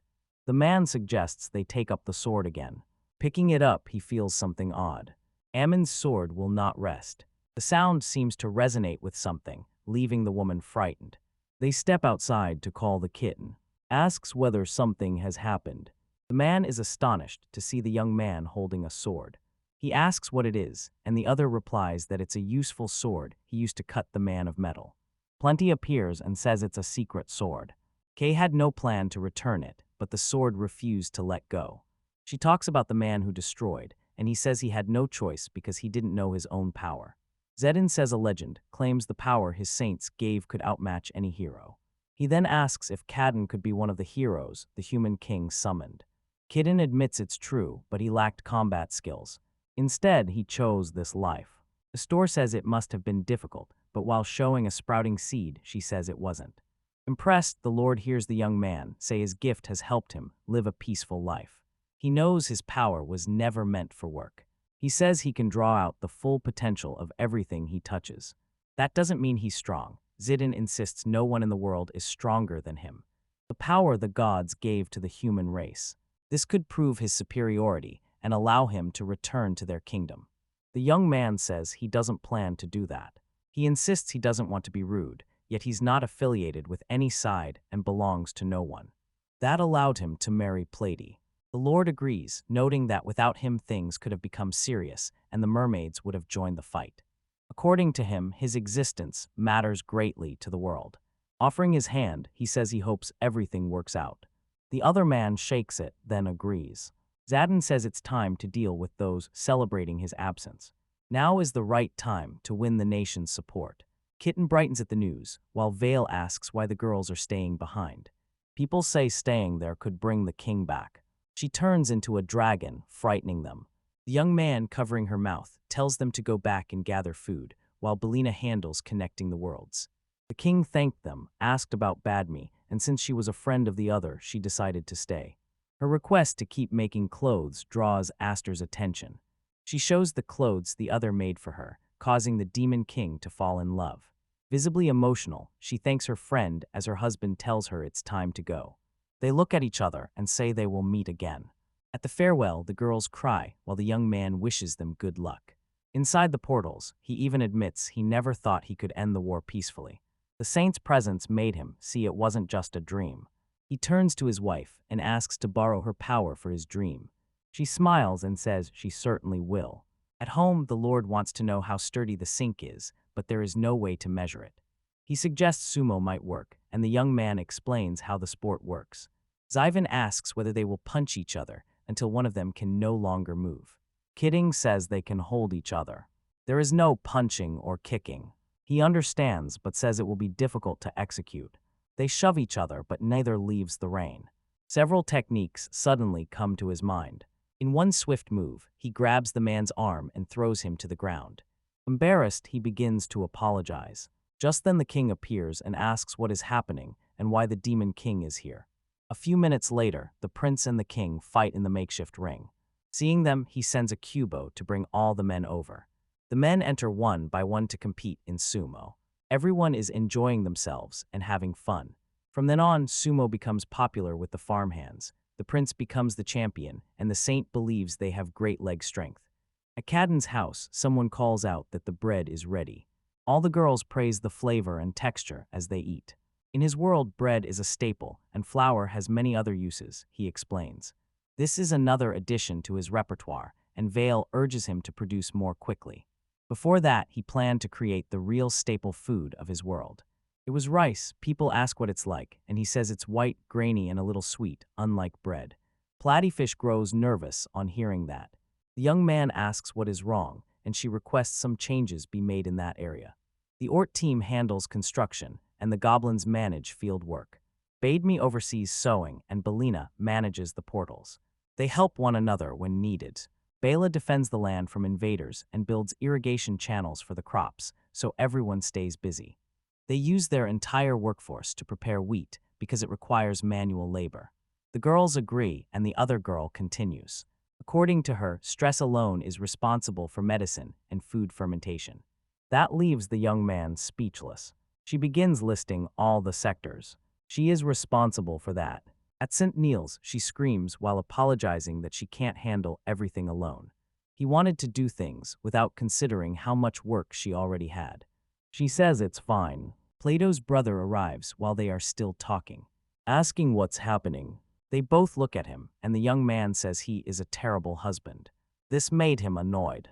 He stood by the radishes, and his sister was annoyed by how many they were asking for. Still annoyed, she says it's the priest's favorite. Then ask why it is so popular. Bale says bread is good too, and the friends say there are many great foods. One of them says it's not the demon's specialty, and they are always sure about people.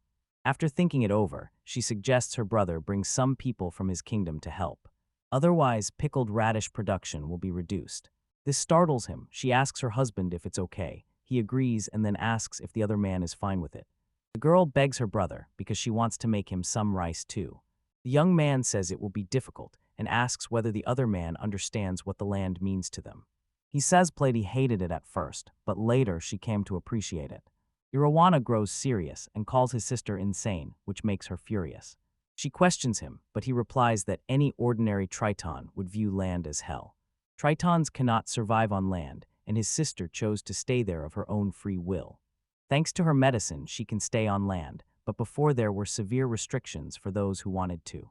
Plady tells him to stay in the water permanently, but he says he must be on land for diplomatic reasons. Finally, he warns that even if the medicine is produced, many Tritons will still refuse to go. The same medicine is also being used to exile criminals. Other than the death penalty, they use the medicine to force criminals to go ashore on two legs. This is why land is hell for them. His sister still asked him to do something. The man begins picturing situations where she might find helpers. His sister already has a solution. Smiling, she suggests sending criminals there.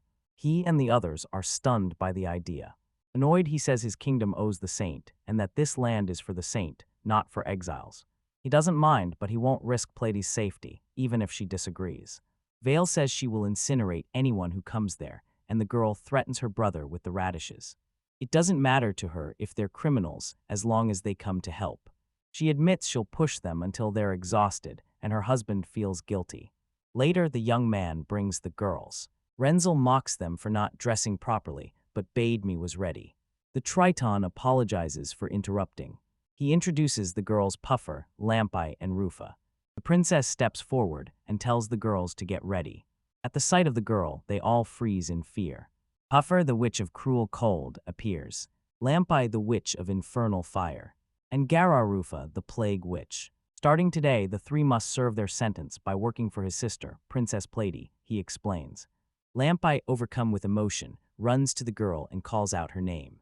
He tries to hug her, and she drops to her knees at the princess's feet and tells the princess she hasn't seen her in so long. This left everyone confused. Still emotional, the girl is glad she can be useful to the woman again. She says she's too happy, and the princess asks her to calm down a bit.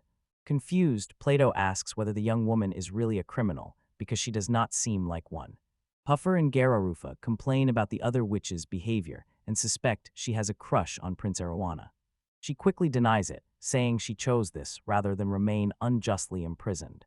Impatient, the bespectacled witch asks what she must do there, while Lampi says she will always remain at Her Majesty's side. Hearing the plan to eliminate the filthy ones, Puffer gets excited and says she will help as well.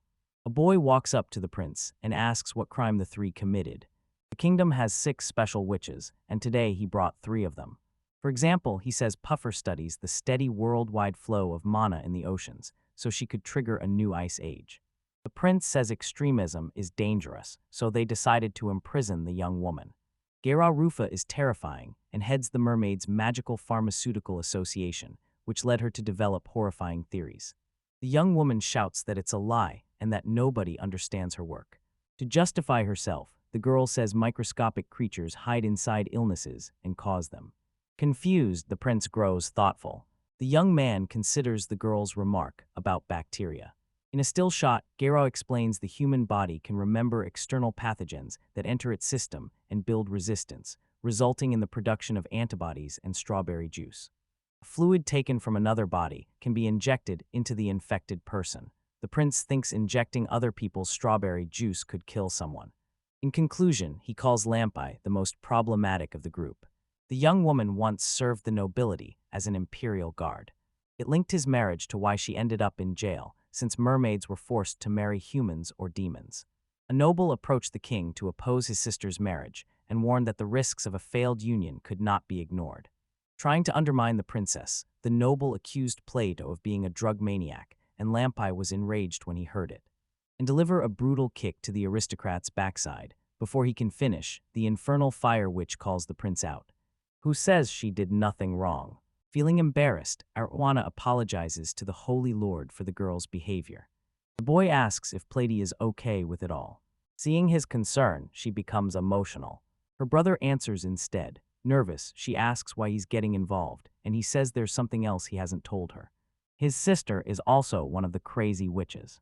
The Holy Lord grows desperate. They wanted to know what the girl had done, and were told she invented deadly drugs, so she was called the Crown Witch. Arowana says he is counting on Platy, and that no one else can lead the witches. Lampi is thrilled to serve the princess again, and says the place is a true paradise. They say a man named Kidden appears to own the land, so the area is under human control. When his name is called, Orcubo Gabanashan announces he has finished making the pizza oven. The witches freeze when they spot both an orc and a goblin, a clear sign the territory belongs to the Demon King. A young woman appears and says it should not concern any of the 3 witches. They were only supposed to make delicious food, but the trio doesn't know who this arrogant girl who just appeared is. As she hesitates to answer and introduce herself, an explosion in the sky startles everyone. A huge dragon appears in the sky, roaring loudly. Frightened, the girls don't understand why that monster is here, while they realize that Gera has fainted. Quickly, the Holy Lord controls the creature and tells it to behave. They invite everyone to a pizza buffet, and a little girl asks what pizza is. Puffer wonders whether the young man is the dragon's master or only a cook. The princess steps forward and says he is her husband.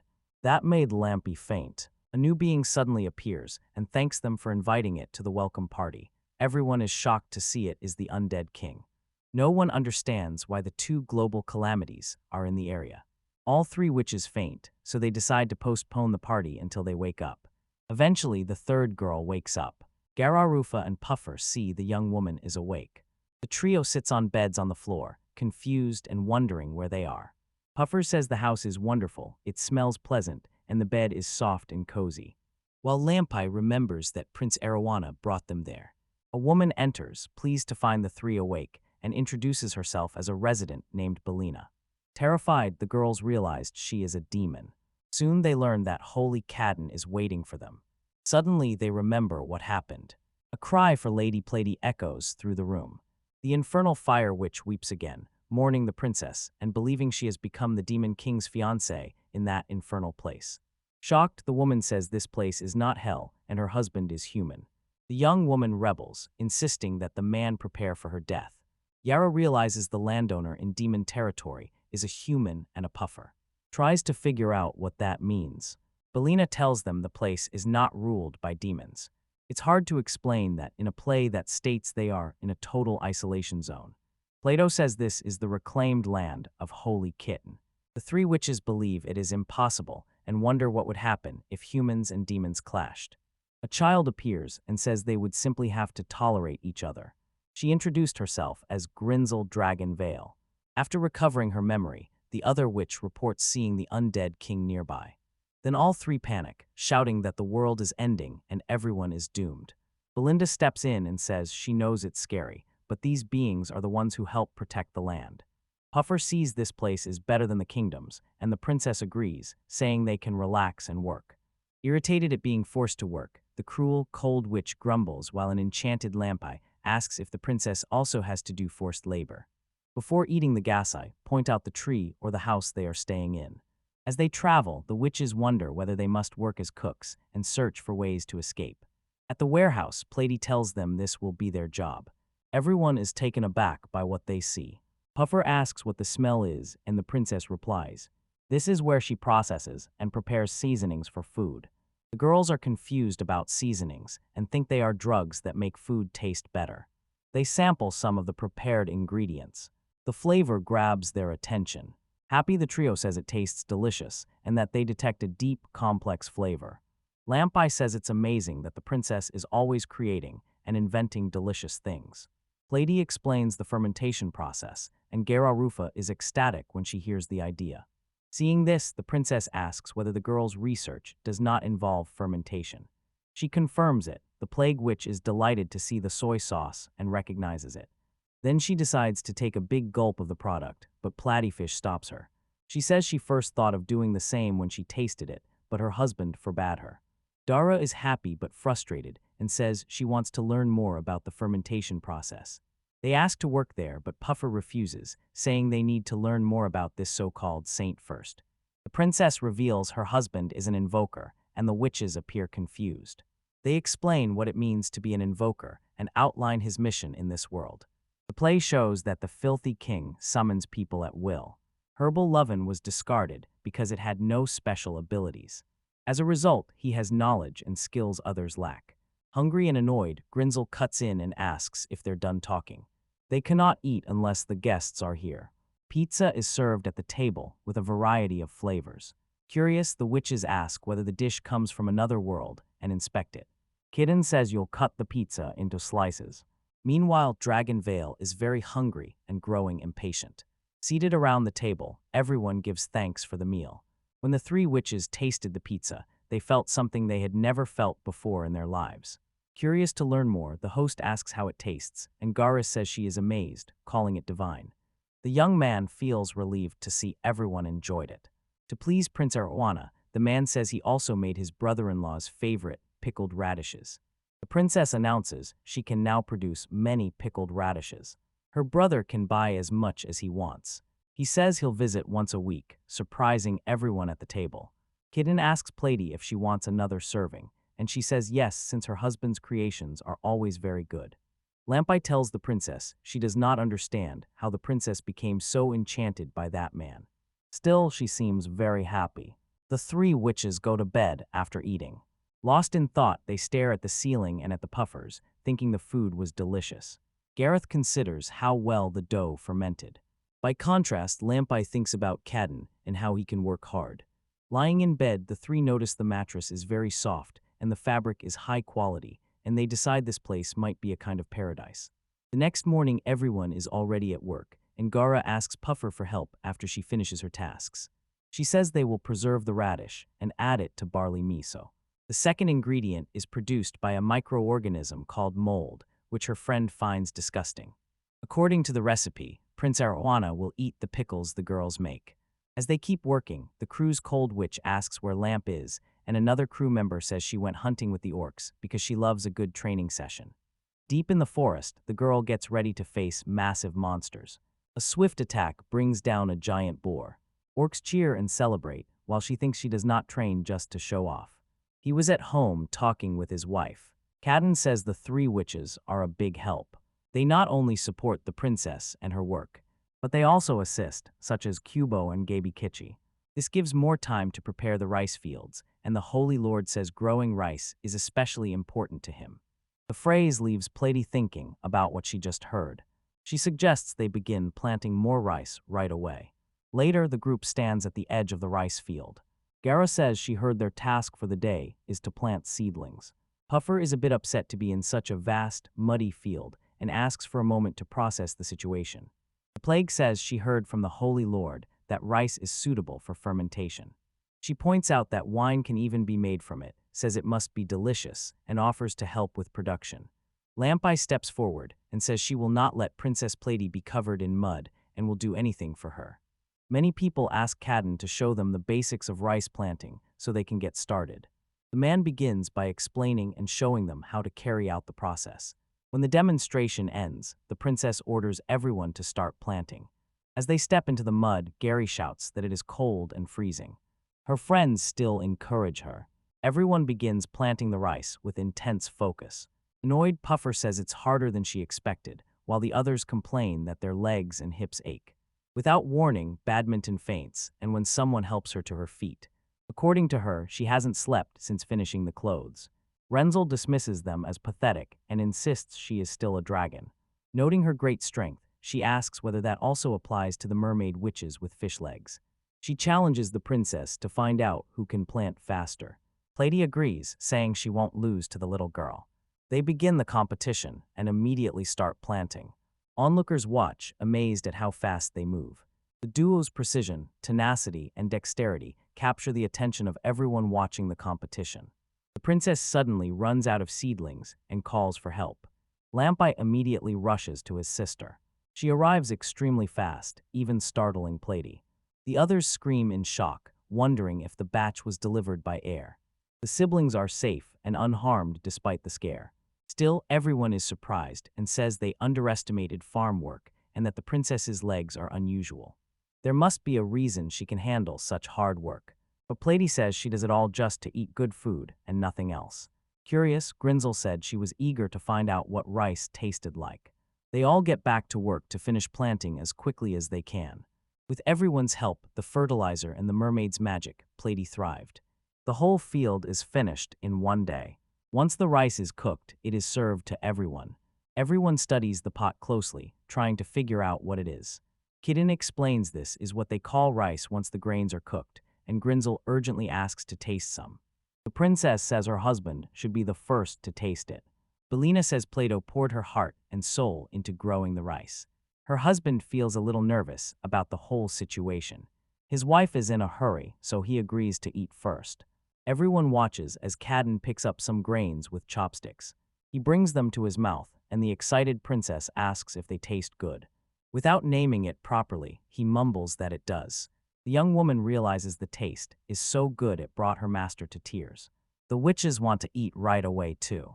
Lampai can tell the princess works hard to make her husband happy, and that she feels proud of doing her best.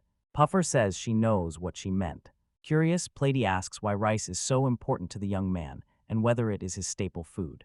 He says yes, in part to show gratitude to the person who gave him this ability. While thanking Plady, he notices the girl's expression and asks whether she is okay. He keeps saying that a foreigner can live this way. He can enjoy his days because she gave him the ability. He asks her to accept a humble offering created with everyone's help. Finally, he asks her to pour out what is in her heart. The rice pleases everyone and delights the boy, but he explains that the number of ingredients he wants has now increased. The princess asks if adding more ingredients could make the rice evolve, and her husband says yes. Vale quickly interrupts the conversation and says she will return to her dungeon to raise its difficulty. Kidding wants to know whether this has anything to do with rice. They explain that when a dungeon levels up, new monsters may appear. This could surprise the master by providing a wider variety of ingredients. Puffer explains that only the dragon and the undead king can change dungeon settings. They explain a dungeon is a space-time distortion made by concentrated mana and hard to alter artificially. Guard discovers the cruel, cold witch focused all her research on artificially manipulating mana. Everyone agrees they must do their best for food, while Lamp says she wants to test her skills in Lady Vale's dungeon. Surprised that lower beings want to enter her territory, a little girl agrees, but says they must first pass the challenges she will prepare. After several days, Kitten says he can hear Vale's voice coming from the mountains. The witches are eager to test their abilities. Everyone sets out to investigate the young girl's dungeon. Even the Holy Lord is accompanying them, which surprises Lampai because he is only human. She wonders whether the young man will be all right in a place like that. Her mission there is to protect the princess, no matter what. A herd of square boars suddenly appears. The girl asks that they be left to her. The undead king appears and prepares to release a powerful attack at the enemy. All the boars vanish in an instant, while the king says he was only trying to help. A dragon appears, grabs the man with its claws, and says it must eliminate a foolish player. Still, the witches are happy because he saved everyone. Wampai grows irritated and worries she will lose her post as an imperial guard. She insists that serving as Plato's aide is her duty. The group presses on toward the dungeon when something suddenly draws their attention. They are in a clearing in the forest, and Pletty warns her husband to be careful because monsters are nearby. The witch says she senses them nearby. Something rises out of the grass around the group, startling them. Panicking Kid believes they are UFOs and screams desperately. Once again, the object tries to attack the group, but they manage to dodge it. Holy Lord says it really is an unidentified flying object. Meanwhile, Lampai asks the princess to trust her. Wanting to help, Pitten says he will try to strike the object with his sword. The infernal fire warns him he is holding the wrong weapon. She wastes no time, immobilizes the monster, and throws something at it. An enormous explosion rips through the forest. Platyfish remembers the girl uses explosive magical potions, which is why she is called the Witch of Infernal Fire. Seeing the monster up close, they realize it is a lotus, a kind of turtle. They could simply flip it over. Before attacking, the monster sends out several tentacles. Wrap around the girl's body. Her scream leaves everyone unsure of the enemy's nature. While they try to free the young woman, Gabikichi knows it will not work and aims for the monster's body. He strikes, but the shell is too tough. The handle of his axe breaks. Tentacles of war emerge from the turtle, trying to grab members of the group. Backing her husband, Pleiady says now is the time for Kitten to shine. Gripping his sword, he strikes at the enemy quickly. He pins the wicked turtle down and asks if Lampai is okay. Watching closely, the princess sees the creature's tentacle is its weak point. Vale draws near the group, but they do not yet know the lotus is only one of the weakest monsters here. The goblin suggests using the creature's shell as a shield, but the dragon orders everyone to relax. Pleiady insists she doesn't mind and came here to investigate. Struck by love, she says her love is greater than the two greatest calamities, making her the strongest person in the world. Lampai agrees and says the princess's husband is the strongest. She made her own existence feel insignificant. Everyone decides to take a short rest, and standing in the forest, they say they were surprised because they had never imagined the Holy Lord would be so much stronger than the undead king. The infernal fire witch says she does not understand why the human kingdom exiled the young man. He says he had no combat skills. He admits using a magical sword, so he is not especially impressive. This slightly startles the young woman. Still, she adds that if humans or demons decide to invade, rest assured the princess will be safe. They all decide to press on, and Pleiady notices the landscape is much the same though it has become warmer. The dragon announces the next stage is called Scorching Hell, where the monsters are at their strongest for attacks. Hungry wolves closed in on the group. Everyone is stunned to see the new opponents. These are the most dangerous four-legged monsters in the Helicons area. Sharp, agile, and fast, they grow stronger as the local heat rises. The beasts all target the Holy Lord. It worried and frightened the girls. Suddenly, something happens that leaves the princess and her subordinate confused. All the wolves lie on their backs in surrender to the man. When they ask what is happening, the Death King explains that the Helicons are attuned to the Holy Lord's power. Kitten immediately pets the animals and says they are all adorable. The dragon readies itself for the next challenge. Having endured the scorching heat, the group keeps walking and sees that the wolves are still following them. They said wolf-like monsters form packs by creating a strict hierarchy. They must have recognized the holy leader. Surprised, the boy sees the pack likes him and believes the animals are intelligent. Lampi believes this means the dungeon is high level and might cause problems. After talking, they kept exploring the area where the wolves had followed them. A sudden drop in temperature has everyone complaining about the cold. They are told they have now entered freezing hell, the dungeon's final area. While they listen to the instructions, the Lord turns and senses a presence. A huge bear blocks their way, causing him to panic. The princess explains that the creature is the source of the intense pressure she has felt since they arrived. Kid recognizes the creature's strength and says he wants to avoid unnecessary destruction as much as possible. The king says the boy cannot escape the beast and calls it a warrior who only knows how to fight. So its fate is to challenge the strong while he listens to the explanation.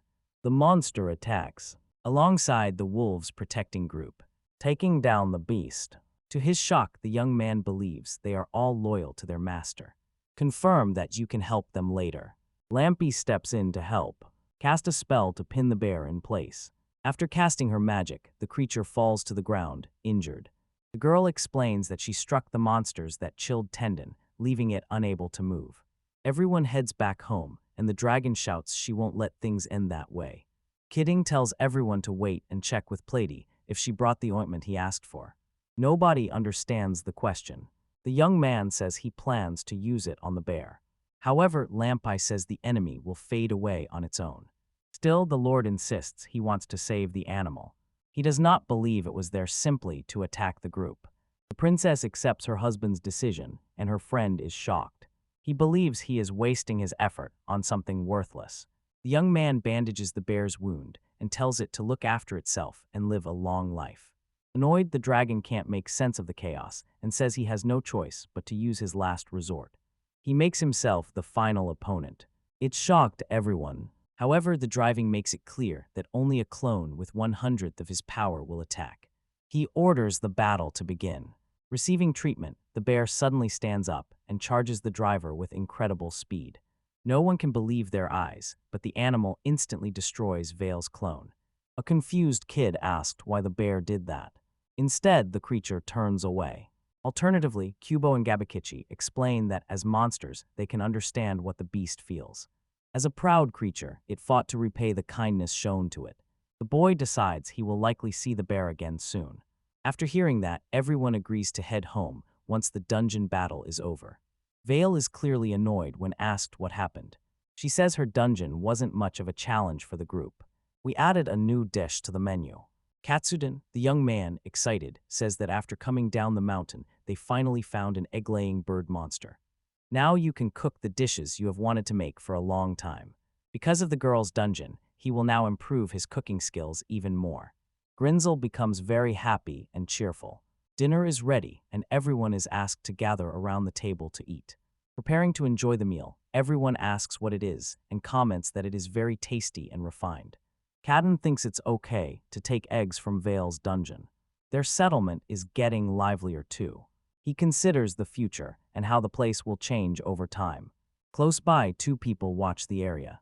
Someone tells the boss to check what was spotted.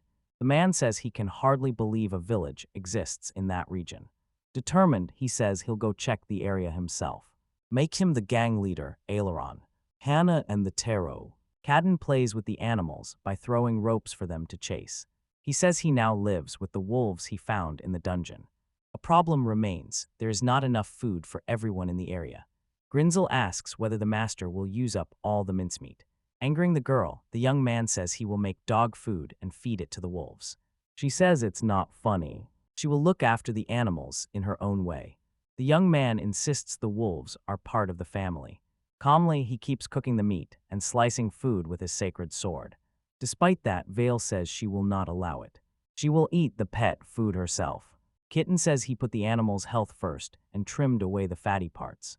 He adds vegetables while serving the plates and sees that the creatures enjoy the meal. A dragon appears and asks the master to serve him as well. Left with no choice, the young man tells him to return to his human form. He held out his hands to help the girl. The young girl eats and enjoys the meal. Once her appetite was satisfied, she never ate dog food again. The taste was unmatched. Close by, the thieves keep watching the mysterious village. They look at the trees and do not recognize the fruits on them. Anyone who has never seen these fruits in wealthy human homes or demon domains finds them incredible. The gang leader is sure someone is tending the fields. After tasting the fruit, one of her subordinates insists she tried it too. After the first bite, she finds the fruit addictive and irresistibly delicious. The gang decides to search the area more closely. They know they must be well prepared. They note the area contains several houses with strange architecture, making the village resemble a farm. They also notice the mysterious cultivation, concluding that someone must live there. A henchman asked the boss what to do, and she said there were likely valuable items in the houses. Decide whether the woman says she cannot let such an opportunity pass because it would damage her reputation as a thief. They decide to attack the village and take everything of value. Then something catches the leader's attention. When she sees a bear nearby, Belina stood in the village and cast a spell at the sky. She sees nothing unusual about the teleportation points. She knows only she can maintain those points, but she can finish it with a single enchantment. She helps everywhere to keep her skill from fading. The arrival of the three mermaids has reduced the woman's workload. That left her with much more free time. This situation harms her personal growth, and she is worried about losing her job. Belana sets out to find something she can do. In desperation, she rushes up to Lord Santo to ask for work. Her sudden approach leaves the man a little confused when she asks what he is doing. The boy says he's happily making pottery. He quickly explains the process to the young woman. He says he's making kitchen utensils. Production takes time, and he needs a way to spin the pottery. This excites Belina. She rejoices and pledges to serve her lord. Kid N can't understand what she means. The girl says she will use psychokinesis to cast magic on the stones and make the objects move. She begins by burying the stones at the edge of the base. They speak a few words and command everything to move. The lord is astonished by the situation and watches closely. A shard of pottery slams into the boy's face and he screams. He tells Belana to slow the spinning and the girl apologizes. Embarrassed, the young man says his friend always works hard. She says she's not as skilled as Badami and the others, so she needs to dedicate herself and work harder because she does not want to be unemployed. The boy reassures the girl and tells her she is very helpful. He invites her to test ceramics with him. The young woman accepts, clearly moved. Her first piece doesn't turn out as expected. Irritated, she tries to destroy her creation. The man says nobody is good at anything the first time they try. This ensures they can use the failed piece for something else. Wolves start barking, and the kitten grows curious and goes to investigate. Arriving, he finds Orcubo detaining a group of thieves. He asks the orc to explain what was going on. The orc quickly explains they caught a group of elven bandits invading the farm. Confused, Kiden doesn't understand, so Belina explains that elves live deep in the forest and avoid interacting with humans. The young woman says she has heard of several groups of elven bandits stealing everywhere. Reports say they shelter in remote areas no one dares to enter. This makes them hard to capture. The young man laughs and says the group must be surprised to find a farm in the middle of nowhere. The leader asks what the place is and who the boy is.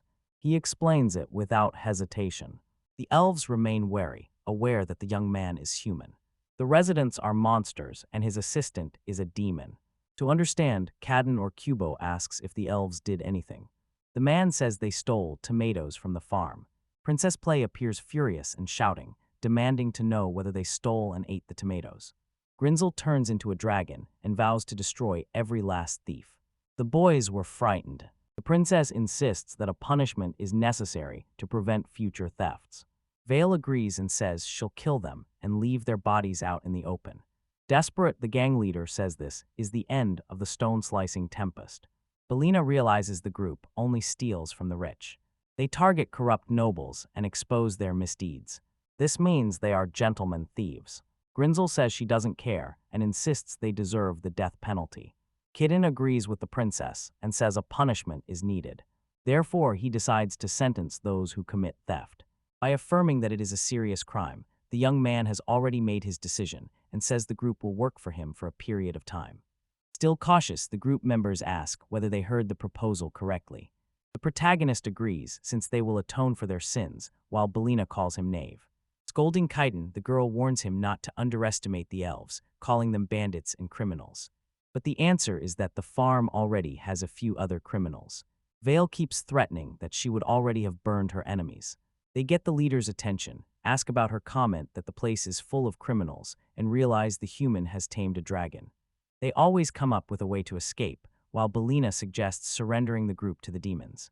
Curious, the boy asks what would happen if they did that, and they answer it would depend on the demon's judgment. The current demon king dislikes killing, so Rube might avoid the death penalty. Aware of the situation, the boy wonders if this would be too much for the king, since he is at war with the human race. After a moment's thought, he says the group will work on the farm. He places them under Vale's supervision, promising to reward her and to return the favor. Before they begin, the boy asks if the group wants tea. Later, everyone sits down at the table and starts serving themselves. Kiten wants to learn more about his new subordinates and begins asking questions. First, he asks the gang leader whether she can pull weeds and harvest crops. The woman becomes very nervous, asks if the boy thinks forest dwellers cannot work in the fields, and Belina agrees with her. The girl explains that to elves, nature simply exists and they cannot change it to improve their lives. Vale uses the questioning session to ask why they left the mountain to eat the farm's tomatoes. The elf quickly explains that their home forest was taken over by humans and demons. Reflecting, Kitten compares the group to bears who left the forests after humans built houses there. Then he says he feels sorry for the elf, someone who does not understand what just happened. The young man admits he also cut down many trees in the forest, not knowing they were the elves' homes. Another group member says the ongoing war is the main problem because the forests have been changing over time. The princess says it is not surprising they turned to Bama tree. That does not excuse what they did. The gang leader says they only stole from people they thought were nobles, but the forests do not belong only to the elves. Accepting that name for her sins, she obediently calls Kiddet considerate. She is happy as the boy simply thanks her. Belina insists they should be sent back to where they came from, saying they are not suited for the work. Lord Santo can't figure out what's wrong with a girl. Someone calls him over, saying the ceramic pot is unglazed. Laughing, the boy admits he doesn't know how to do that. The elf listens closely. Deciding to help, she asks if the boy uses furnace ashes. After saying they could make a glaze from that, the two continue talking about pottery, and it is explained that this is basic knowledge for all elves. The study concluded they are more comfortable making tools from natural materials. Lady asks whether that is a serious question about her wanting something made from nature. All at once, Belenis breaks down and cries in desperation. Everyone flinches and asks what is wrong with her. The princess approaches, and the girl says pottery was meant to be her new job with the Lord, but she knew the elves were more skilled at it. She knew that if she spoke up, she would lose her job and her value would vanish. Lady tries to comfort her, saying the girl already does a lot of work like washing and cleaning. But Belina says they're just chores. Cadden says from now on everyone should help Belina with the chores. The girl expects her workload to decrease. That is not the case. The protagonist says that among the many tasks, you'll learn new things and might find something worth giving your heart and soul to. He apologizes for not noticing the girl's concerns sooner. Moved, the servant kneels and thanks him. Lady asked what she was able to do. An elf steps up to Belina and says her name is Aileron. Offering to teach pottery, she tells the girl she can learn if she wants, because she understands the pain of losing the place she belonged to. She happily accepts the offer. Later, she is already in the workshop learning to shape some pieces with her new friend.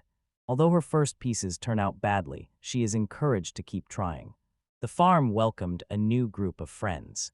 At the same time, inside the demon royal palace, A man limits the way things turn out, but he knows he must ask Lord Santa for help.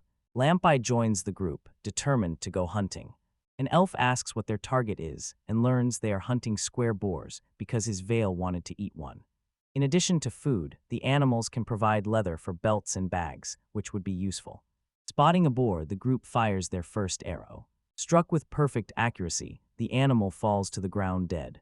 They point out that the elf's archery skills are not to be underestimated, and that with that tool you could strike opponents from afar. Lamp-Eye asks if the elf could also craft a magic arrow with an explosive potion on its tip. That raises doubts about what kind of opponent she wants to fight. Apologizing, the girl says it's simply her taste from her time as an imperial guard. The elf replies that with a dragon among them, they will not need weapons. They warn that until the war between humans and demons ends, true peace cannot be achieved. When the hunt ends, the group heads home, wondering how the Demon King is doing right now. Lord Santo says he stayed with the group for a while and even helped build a house. They also held the wedding ceremony for the king and Lady Asters. Mid-sentence, he sees a fight break out. Shocked, he realizes the Demon King is fighting a girl named Glacia. Swords clash as they glare at each other, and during the fight, the man tries to explain to Lord Santo what is happening. His opponent interrupts and demands he fight seriously. The battle escalates as both unleash their full strength. The hunting party sees the king is in trouble. Glacia asks why she was brought to that strange place. Ward Center recommends temporarily halting the situation. Astros apologizes for what happened and asks Orcubo for help. The orb binds the furious woman. Left immobilized, she could not believe a mere orc had captured her, while others ask if the king is all right. When Plady and Bellina reach the group, the servant screams on seeing Lady Astras. The woman says she's glad to see the two girls doing well. One of the girls says the Asters are even more beautiful than when they last met. They notice Glacia and wonder why she is there. Kneeling, the Demon King calls for Lord Santo and apologizes for the surprise visit. He says they need to talk to the boy about something. First, he chooses to introduce Glaz, more malicious than the four celestial kings. Surprised, Kitten asks whether the young woman rebelled because of the marriage. He points out that nobody mentions he expelled every rebel who tried to replace him, except one. The boy is confused and doesn't know what's happening, and Bellina is unsure too. The king continued, saying Glacia held the top position among the rebels and declared that if she defeated him. The news that she will be the next ruler shocks everyone, and Plady says it should immediately remove her from the list of those granted mercy. Seeking clarity, the young woman asks whether the boy will kill her now that he has subdued her. He refuses because he admires her boldness. Others tried to remove him from his position using politics and cheap tricks, but she was different. Fawful says he may have to execute the young woman now. The witches and elves listening think he really hates having to execute his own people. Plady says the group finds it difficult to interfere in internal matters. He puts others down and asks for a quick summary of the explanation. Someone who says that the truth is, Glacier is in love with Lord Zedin. This information leaves everyone stunned. A scene shows the girl yelling that Astros was more important to Zidane than the title of king, and because of that she would succeed him. After that incident, when the king returned to the castle, everything changed for the young woman. Shouting, she said she didn't care anymore and wanted to be queen too. Otherwise, she wanted to be executed. The king says he may have removed troublemakers and unrest from the kingdom, but he still has a problem with the grower. Lamp-Eye suggests the king take the girl as his concubine. He says he cannot do that. Astruz is his only wife, and he promised Hayes that. If he makes Glacia his concubine, she may suffer divine punishment. The young woman asks him to execute her. Zedin says he rushed his decision and didn't realize how much the girl wanted him. Still, she calls him a coward. During the interview, Kitten asks whether the girl really intends to become a concubine and warns that this could cause a problem. Astra says she is the king's wife and accepts that it is inevitable. They opposed him taking a concubine, saying the kingdom cannot afford to lose a girl with first-class military ability. Hearing that, the two women glare at each other and trade insults. The king apologizes to the lord for the trouble he's caused. Then the undead king appears calling for Sensei, and Plato asks what that means. This explains why the undead king is there. The devil appears and comes to see what the commotion is about. Meanwhile, Puffer and Gara try to figure out what is happening. Getting closer, they see the kings are busy with something and decide to take a look. Glazia gives a fierce scream. Everyone is startled as her power begins to emanate. Everyone is stunned by how much she has. Stepping in front of the Demon King, she urges him to move to safety. Astra's, the Lord, and even the undead were baffled by her actions. The young woman calls to Asteres, urging her to flee with her husband to a safe place as well. The Demon King lays a hand on the girl's shoulder. This left her puzzled. He tells her his kingdom still needs someone like her, and she asks how you stay so calm in a moment like this. Belina reassures the lady not to worry and explains the undead king is from the neighboring land. Still, Glacier remains unconvinced by that explanation. Hesitant, the skull-faced man asks if the young woman minds him asking a few questions. He says that because of the power of the vows made before God, Zedin does not accept a concubine. He apologizes for casually summoning Hades. The man continues, saying he is the god of the underworld. He regards the Earth Mother Goddess as his sole wife and disapproves of adultery. Kidding is surprised to learn gods have wives, as the kings keep talking, and they explain that each god has a different way of exerting control over their domain. For Hayes, relationships are important, so if he requires those who receive his blessings to love only one wife, and Lord Santo acknowledges this. The Demon King fights humanity, so he must bring together small groups and lead them. As a result, he sometimes had to marry several women who had connections to secure alliances. Zyvan says he knew his responsibilities, but let his feelings for Astros lead to a careless decision. He was unaware of Glaze's deep admiration, making the situation emotional. She says she is unworthy of such words and will not regret having her head cut off for them. A concerned kid asks what can be done, and the undead king says there is only one thing to do. Before them stands a god holding an imposing staff. Everyone is shocked and doubts whether he really summoned a god. Hayes says he sees everything, and the more he listens, the more blasphemy he hears accusing the Demon King of violating his own terms. Kidin notices God is angry, and Glazia asks to take the punishment herself, claiming the situation was caused by her actions. The girl is interrupted as they argue she is an asset to the demons in their fight against humanity. For the demon race, concubinage is a matter of life or death. Hayes starts to stammer as he thinks about how to respond while they continue to advocate for Glacia. Another goddess appears and asks whether the rigid blessing made the situation worse. The group is confused again, and Plady says she is Hades' wife.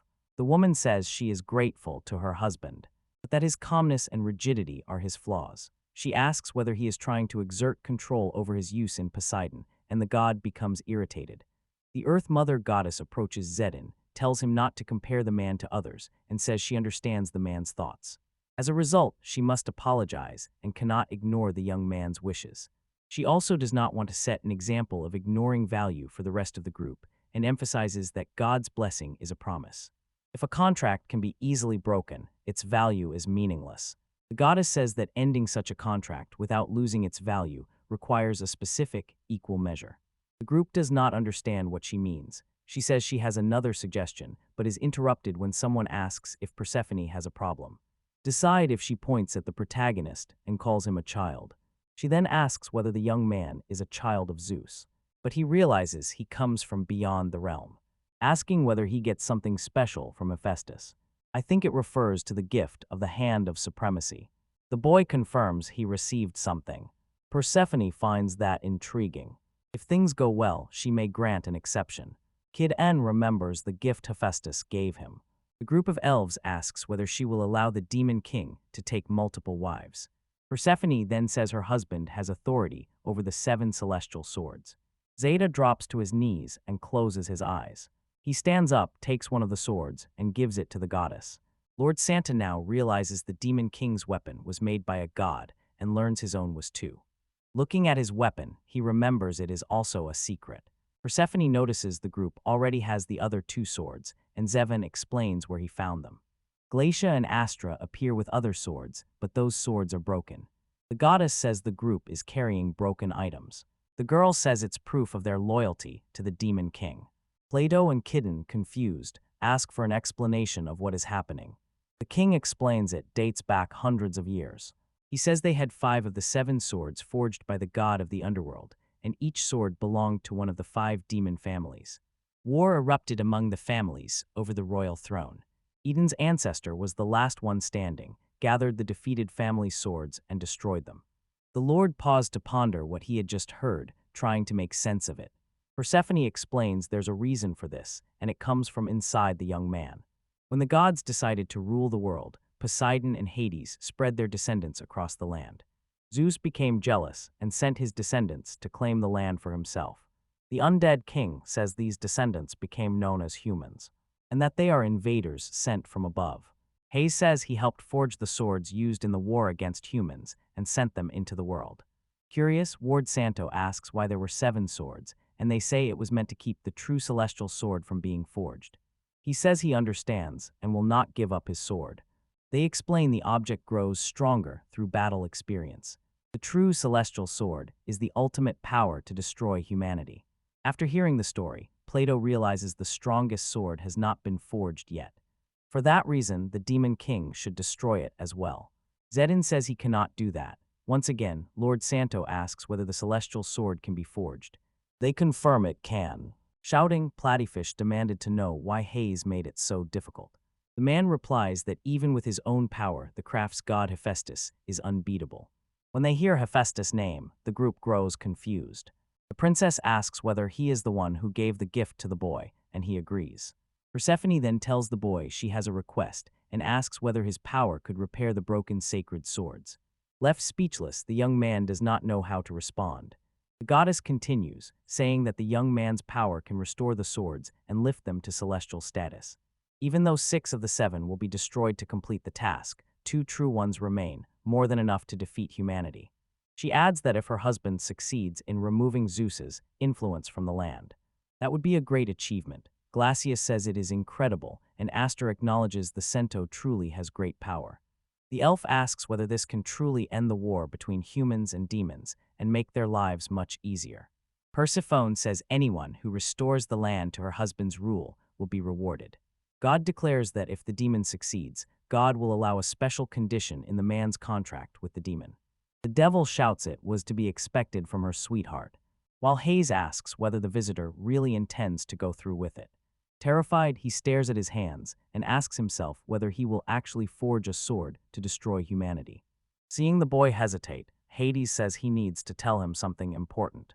Despite having the greatest reign, Hephaestus was exiled because of his appearance. Using his gift to destroy his own father would be poetic. Kidding grows more distressed and insists Hephaestus is not that kind of god, which shocks Plato. The god says the boy is taking the human's side.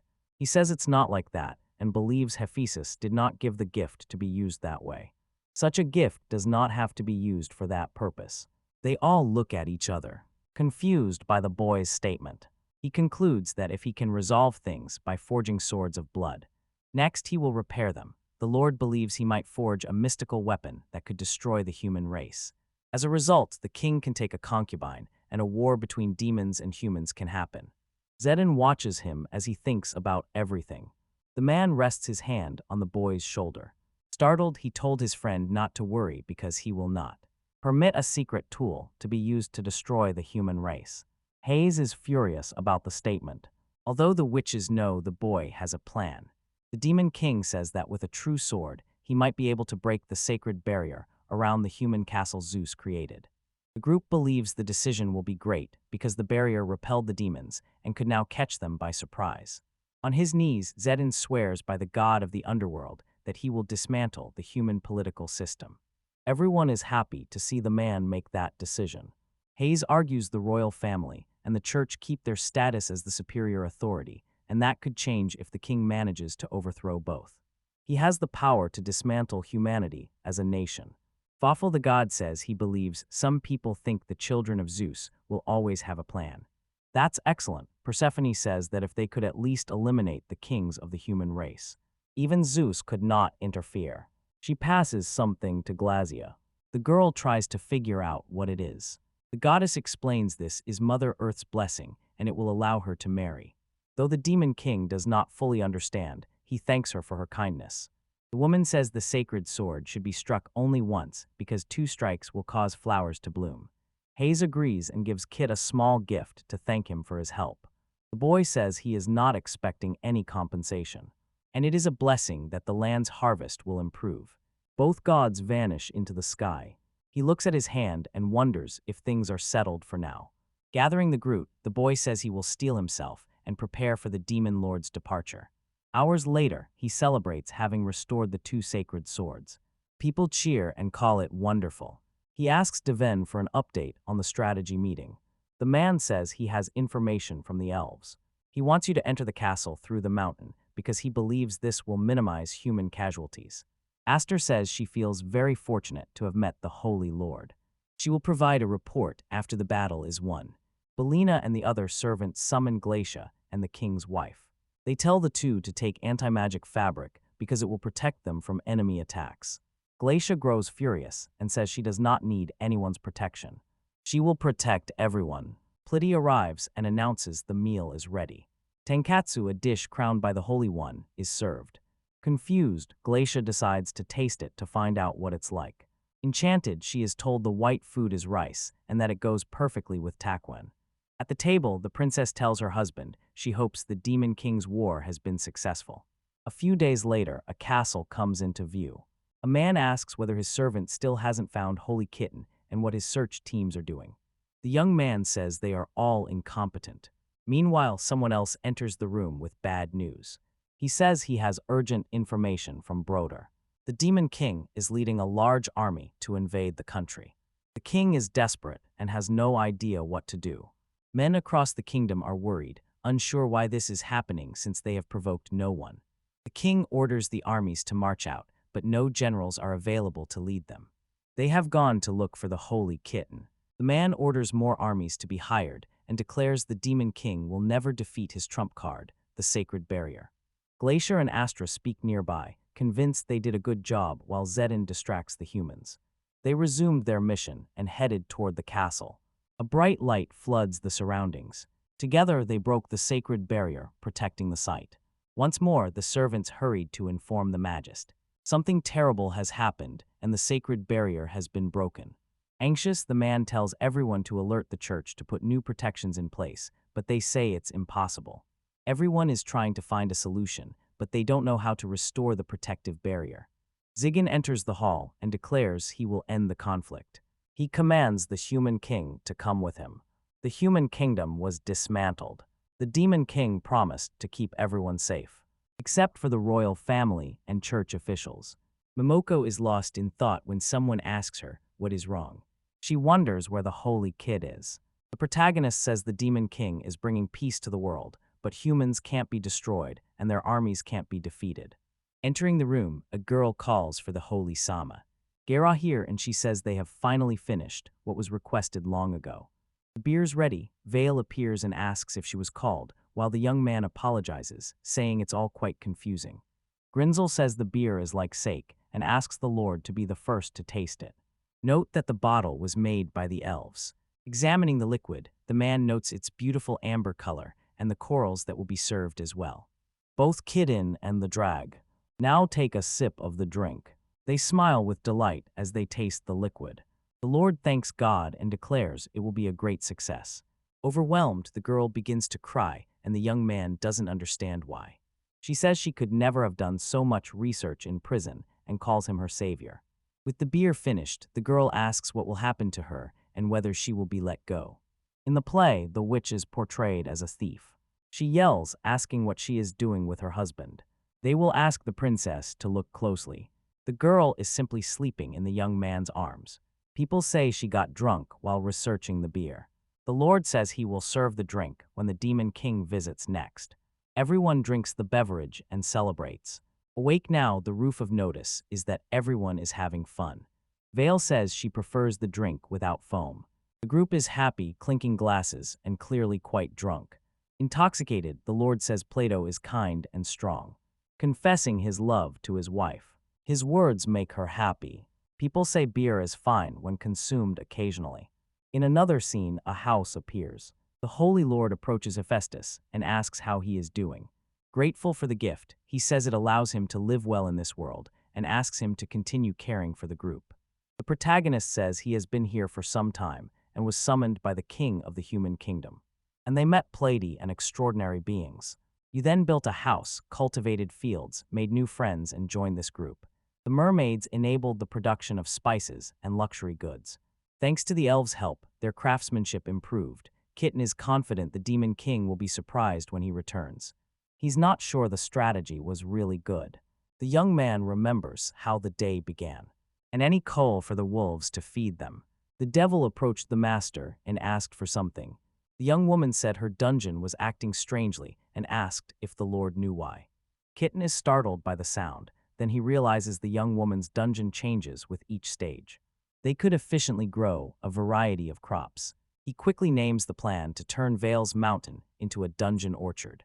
The master is pleased to see the place full, while the girl asks whether they are edible. Curious, she asks if they taste good, and the boy confirms they do.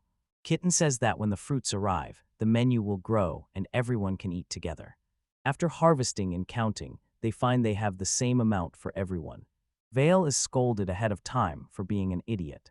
He says he is worried that he will have problems if he does not know the exact yield of the fruits.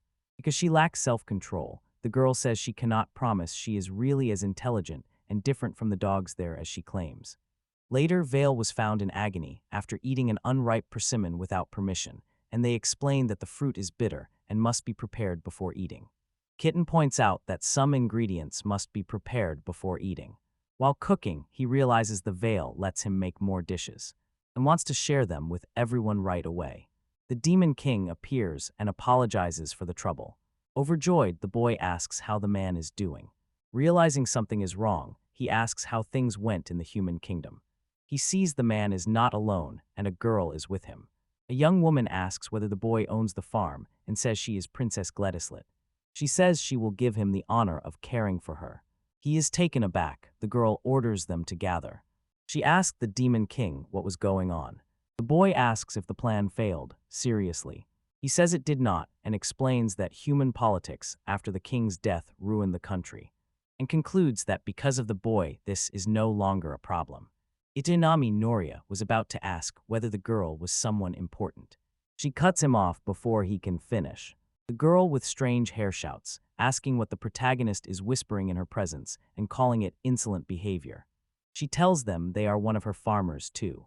Pointing and putting on a show, she orders them to bow before her royal majesty. As a member of the noble Red Icelet royalty, she will forgive inappropriate responses and adds that they can take pride in this for future generations. Full of herself, she claims to be the #1 princess of the human country, then corrects herself to say she is actually the most noble princess. Laughing with pride, she says there is no one like her and tells them to enjoy and submit to her and her body. She gets slapped and told to shut up. Furious, they say that for a princess from a ruined country she looks fine. Through tears, the princess apologizes. Shouting rudely, the girl keeps hurling harsh truths and says that since the kingdom was destroyed, now she is just a commoner. She then asked the Demon King whether he wanted to keep the child there. He is unimpressed that Princess Plady quickly figured out the truth. The girl has nowhere to return to. He notes that although the king is dead, the kingdom is not yet conquered, and its new subjects are different, making the task huge. The kingdom's old regime still stands, and embers of the dying dynasty smolder on for a long time. Knowing where the princesses are can be extremely dangerous, since anyone could become king by kidnapping one and marrying her. The woman says, in short, the princess should just pass away. Tearful and desperate, the girl says she has no real power as a princess and begs them to kill her. The protagonist asks Play to be a bit kinder, but she ignores him. The Demon King makes it clear that you cannot kill her, while making a promise to the human king. Understanding his motives, the group welcomes the princess to the farm and warns her she will have to work hard. The process of teaching the spoiled girl to work in the fields begins. The girl is scolded constantly until she learns basic tasks. After finishing some work, the protagonist sits with the girl. She eats a piece of bread as if it were the best thing in the world. The girl admits she has no intention of escaping from there, and the boy is surprised. Moreover, she hopes to recover everything she lost from the kingdom and plans to live a long life. Suddenly, she says she believes this will happen because the saint will come to rescue them.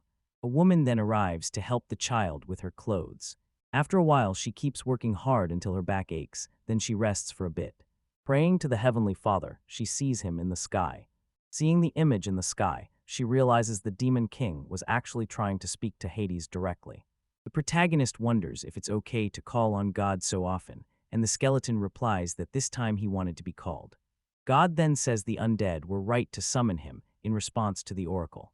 He says the demon king seems to have finally destroyed Zeus and all his kin. They are surprised that God already knew. In the end, the man confesses he wants to rule the lane of humans without spilling the required strawberry juice. God commands him to defeat the threats from Zeus's tribes and overcome the first demon, king, who has total control of the land. He goes on to say that from this day forward, he will allow him to be known as Cain, the greatest demon of all time. Taken aback, he agrees to God's request. To show gratitude, the protagonist prepares a delicious meal for God.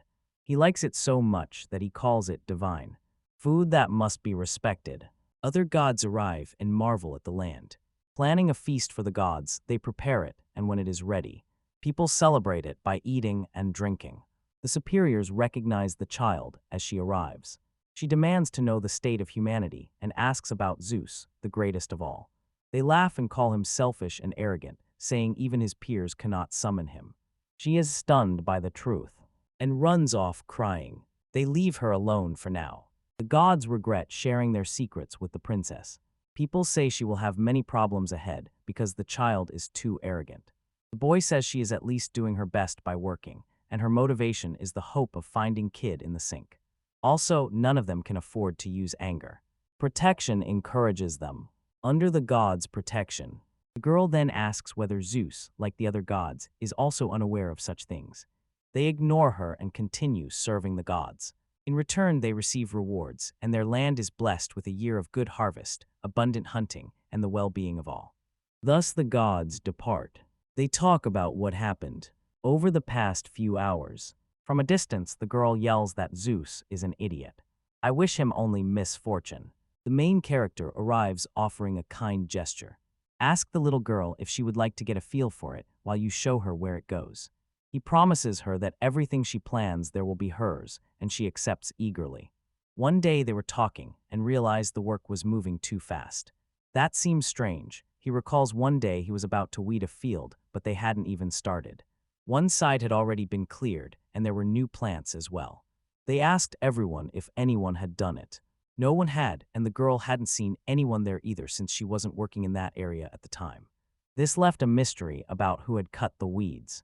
They go to the scene to see what is happening. Several beings rose from the ground, startling them. Looking closer, they notice tiny, charming fairies who call themselves earth spirits. They remember that the gods have blessed this land. The spirits thank the people who allowed them to materialize so they could offer help. After much discussion about how to use the blessings, they decide the spirits will handle the household chores. So everyone celebrates the help they provided. Hermes tries to get Zeus's attention and realizes Zeus doesn't care. At last, the thunder god notices him, and Hermes says he has something very important to report. Yawning and uninterested, Zeus says he is busy and asks what the news is, warning that boring content will lead to punishment. Fed up, Hermes blurts that it's nothing major, just that the human kingdom has been defeated, and he doesn't even register it before being defeated himself. Zeus says his punishment will be to imitate a constipated chicken. Just before carrying out the punishment, he stops, realizes what Hermes just said, and is stunned. Then Hermes casually notes the land is part of Hesevjesen's territory. Yuz always says the winner takes all. He notes that the demons who won did not exterminate humans but simply annexed them, and it was a kind gesture. Clearly distraught, Zeus says there was no way to know that, and frustrated, insists that even though they lost, they should have fought to the very end despite not knowing what to do. Hermes offers to help by asking the thingy to send reinforcements. Utterly confused, Zeus says he sees no reason for it, which makes Hermes think this god is a complete idiot. Zeus finds this very strange and suspects Hades tricked them into helping the demons. Hermes mumbles that Hades isn't like him, and after a moment's thought, Zeus decides Hades did not deceive them. Hades almost certainly cheated. Frustrated, Hermes' pleas were used to listen. Hermes warns that if he starts a war, all the gods will turn against him, and adds that the thunder god is unpopular and no one will risk their lives for him. Zeus says he'll throw a tantrum for everyone who still cares.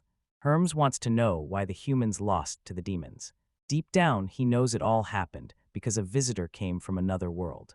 The speaker describes Santo, a man who inherited his brother's gift. How this power ultimately affected the war. Hermes remembers that if his idiot father finds out, it will all end very badly. Ending the war is its goal, and to do that Santo's existence must be kept secret. Worried, he doubts that Santa's peace will last because he knows his father well. Arrogant as ever, his father behaves like he owns the world. He acts as if nothing is above him. Zeus, still deep in thought, doubts he can govern the earth. Maybe he can't destroy it either. Zeus thinks everyone is an idiot and says he has one last card that will destroy everything. Irritated, Retuzla-chan tells Santo he's too slow. She insists he teach her how to plant Suriname, and Sento corrects her, saying they are Suriname seedlings. Fascinated, she listens, as Santo says their growth will depend on her effort. Determined that she says she will do her best because the children's lives depend on her. Stato asks her to imagine how special the taste of that Suriname will be. They will give everything so they can eat together. Still a little embarrassed, she thanks him. Santo looks a little confused. Teacher E continues, and now shows how to open paths in the plantation. Santo explains she needs to use a hoe to dig the trench and shows how to do it. An earthquake starts suddenly and Santo keeps Retuzla-chan safe, requesting that she close her eyes. After the earthquake ends, they are shocked to find a hole has opened in the ground, in the very center of the plantation. Retuzla-chan thinks it might be the spirits again, but Santo says he doesn't know what it is. Suspecting a Moltec monster because of the hole in the middle, he decides it's probably one given the hole's size and asks Rithais to step back. Calming the scared Retuzla, he tells her not to worry and that he will protect her no matter what. He carefully pokes the hole with the hoe he's holding. Still frightened, Retuzla asks what is down there. At that moment, a strikingly beautiful woman appeared. Something emerges from the hole and Santo is clearly startled. Rightish, suspicious, confirms it is definitely not a mole. Everyone at the table praises the food. Unlike his fiancée, Santo says he has no favorite dish and soon grows anxious, thinking it's absurd not to have one. Everyone insists Santa Machu is a favorite dish. He says he simply can't. He says he can't choose because he didn't make the food.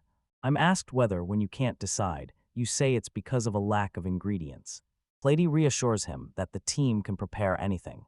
Center relaxes, knowing that will not be a problem. One elf volunteers to help on everyone's behalf.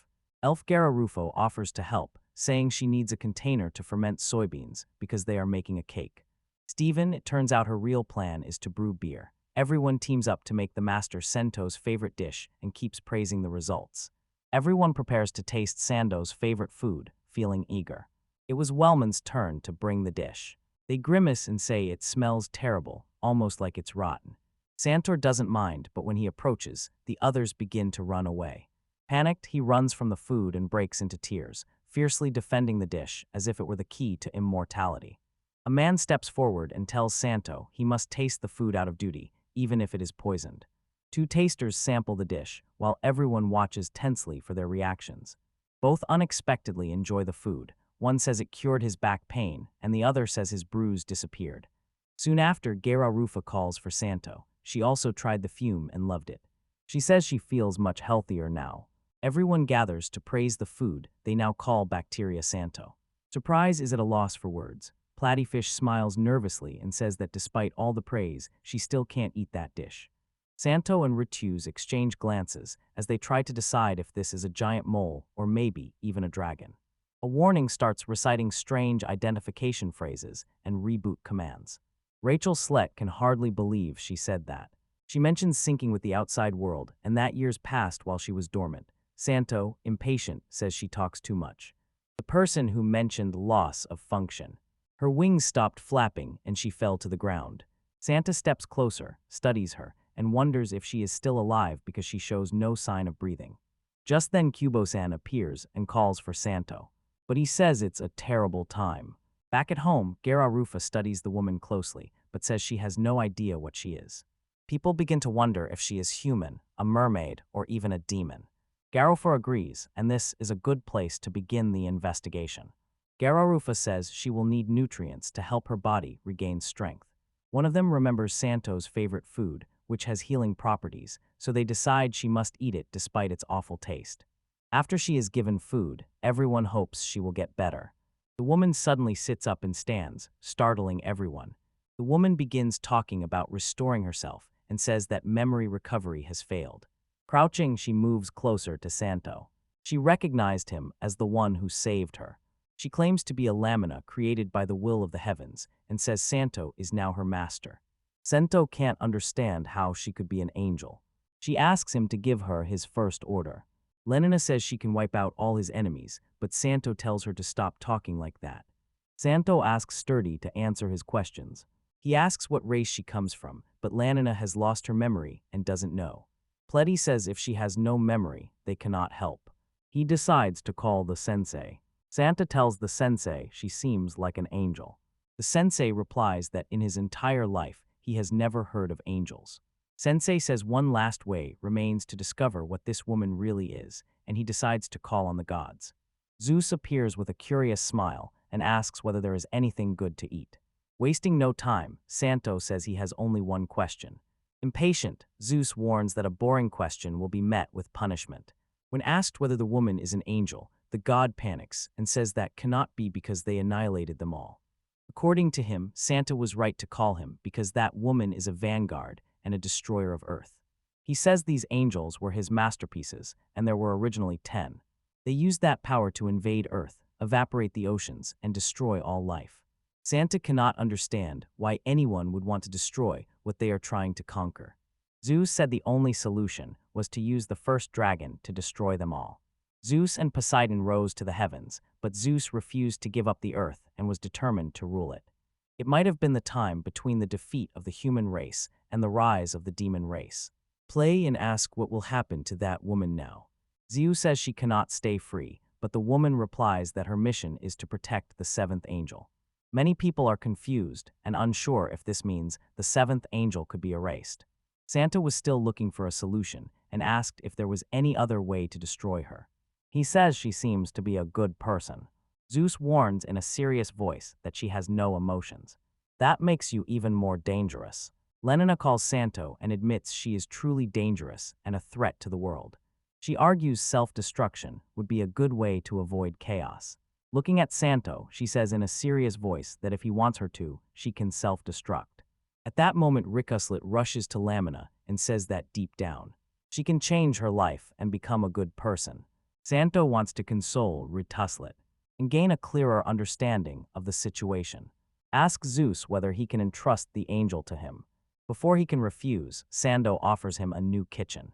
Zeus instantly changes his mind. At last Zeus agrees and asks Santo to show Lanina the world's true beauty. Santo accepts responsibility. Zeus' phone rings and he answers immediately.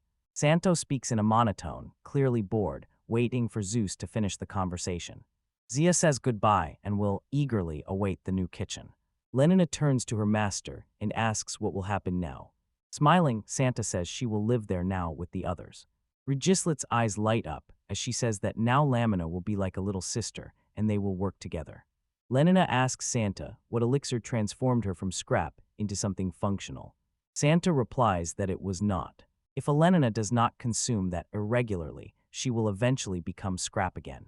Thrilled, Lenina begins to describe the elixir's wonders, claiming it removes all impurities and leaves the skin with a natural glow.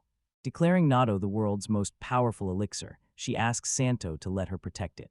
Lenina asks Santo to show her how to make Na. He wonders how someone created to destroy now wants to preserve. Richards lets Selenina first observe and analyze the field before proceeding. Lenina scans the terrain and reports she has found an underground water vein. This would make work feel even easier, and Lenina volunteers to start working on it immediately. Everyone is impressed. She not only brings water closer, she creates a hot spring that no one expected. The veil looks irritated and asks who that woman is. When she transforms into a massive dragon, Lenina immediately asks if she can eliminate it. Santo looks at it with a serious expression and asks to install a pipe to the mansion. Veil initially refuses, but then changes her mind after a promise to desert. Sento asks for the pipes to be prepared, and Veil and Orcubo's team handle it. Meanwhile, the goblin team takes care of the bath. They all work together, and soon the bath is ready. Santa keeps celebrating, believing hot water at home is almost a dream come true. He asks everyone to raise their hands if they want to be the first to debate, since it will cleanse everyone's lives. Two of them begin a fierce rock-paper-scissors match to determine who goes into the water first.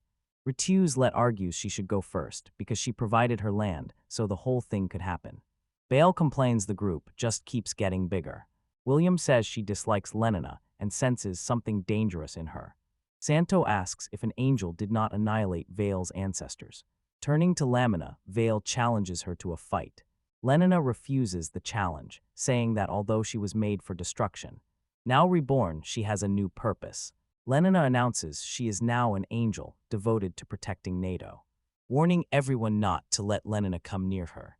Rich just mentioned that Santa's wife still hasn't come out of the bath, and he goes there a little worried. I'm just checking that everything is okay.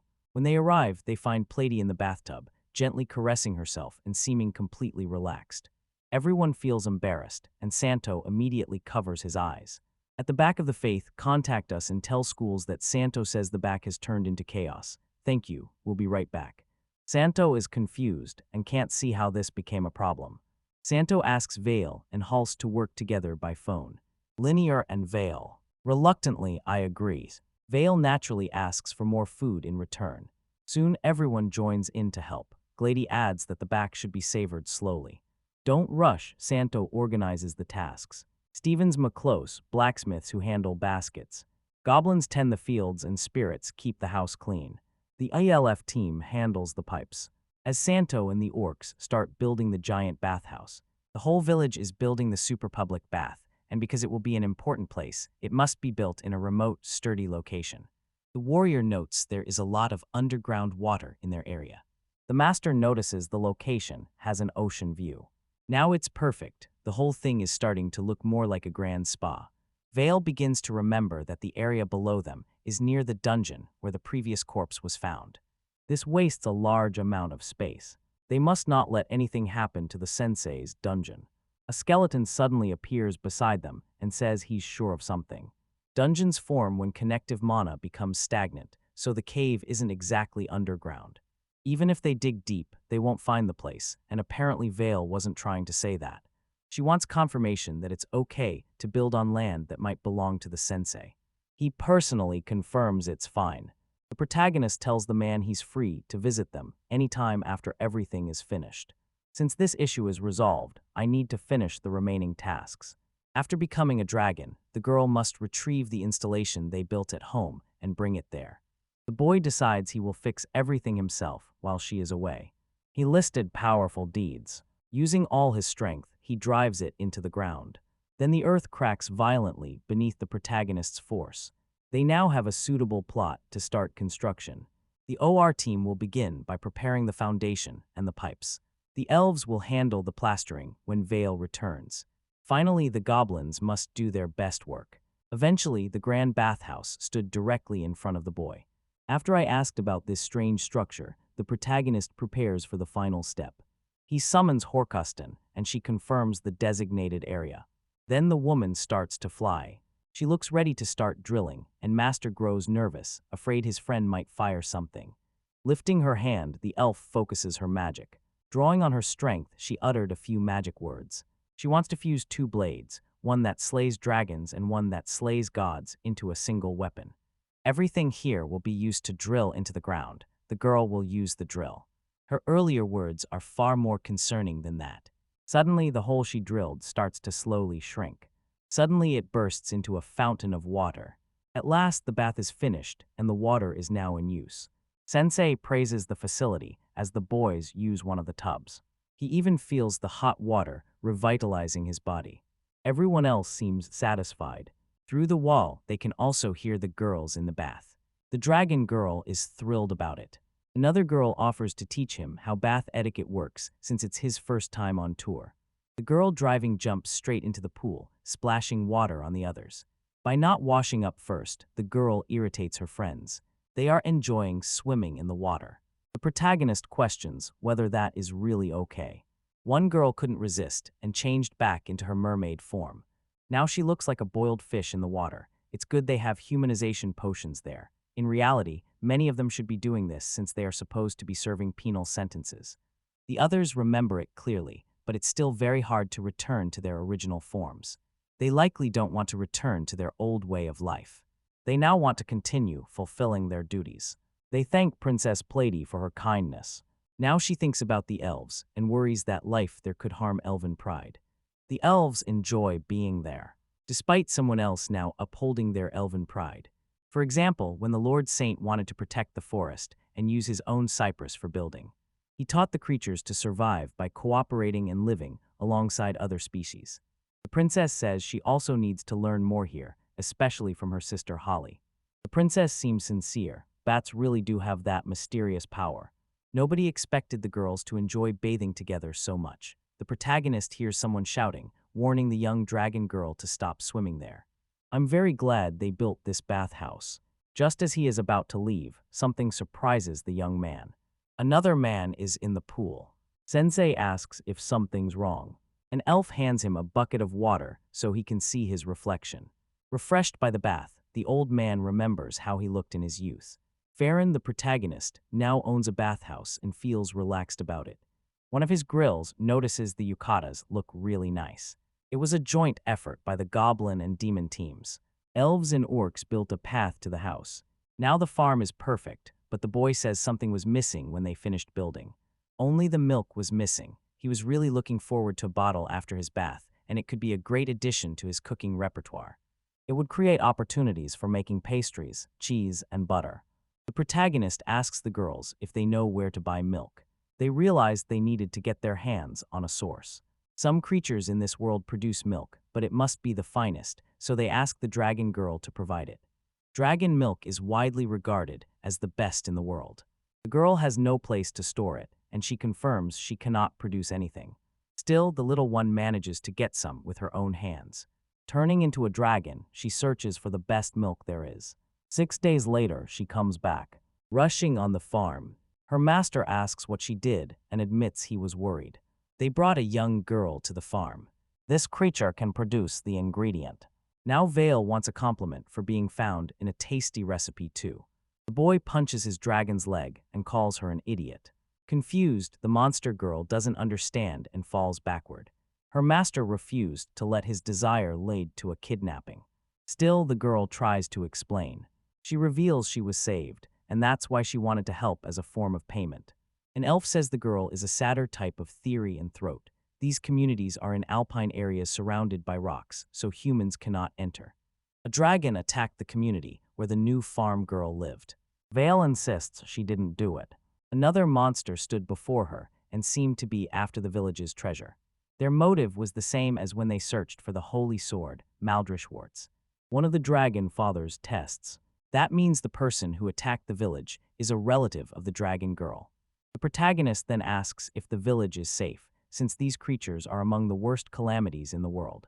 The young woman says he was slowly surrounding the city. Just as they were about to give the villain what he wanted, Lady Vale arrived. The woman traded her milk for the city's freedom. The protagonist fears his girlfriend may have fought someone. She says she needed to eliminate the competition.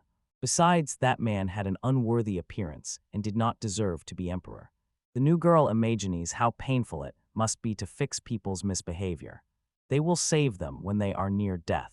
All that for such a small return. In the end, they came only to fulfill this humble wish. The Lord's words carry many feelings about it.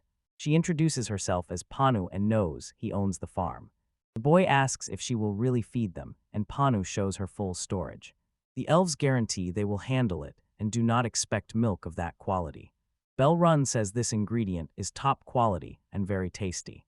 Vale is in a rush and needs a quick, tasty dish made with this milk.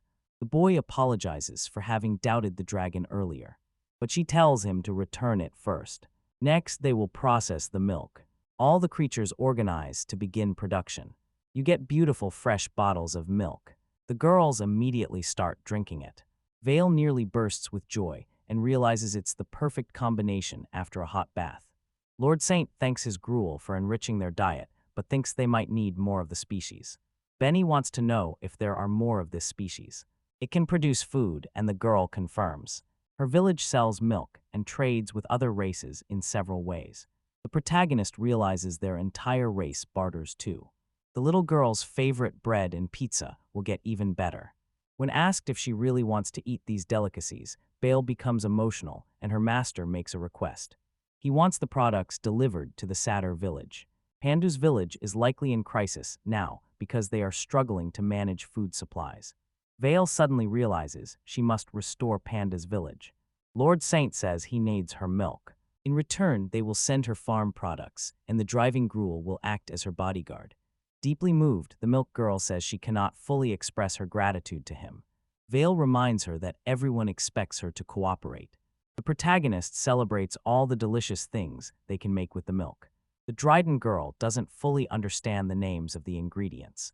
Panny becomes eager to help her friend. The dragon carries her back to her village, and the protagonist says she can try the bath next time. After a hot bath, everyone enjoys the refreshing ingredient. The farm can now get everyday supplies, and the benefits of building the bat house did not stop there. Finally, here is Horkoster, close to a stranger. Santo stands outside, looking at the completed bat house and marveling at the result. Horkosten calls him and says she has something to talk about. Santa wonders if she's struggling to make the natto. She says she needs to show him something first, then suddenly appears headless. Santo flinches. Horkosten says this is the head of someone who died unnaturally, an angel like her. Master Sento cannot understand why that head is there. Horkosten says the head belonged to an angel the gods destroyed years ago, and she found it during an excavation. She reports finding no damage to that head, so it can be repaired like Santo repaired hers. Santor says he can't repair only the head, even if he wants to. This is not a problem for her, because she found the angel's other body parts. This left Santo even more frightened. According to her, each part belongs to a different angel. That lets them combine everything into one. After 4,000 years, Korokosven is eager to finally reunite with an ally. Centro grows excited about creating something and decides to accept the offer. As he puts the pieces together, he's amazed at how well he's doing it.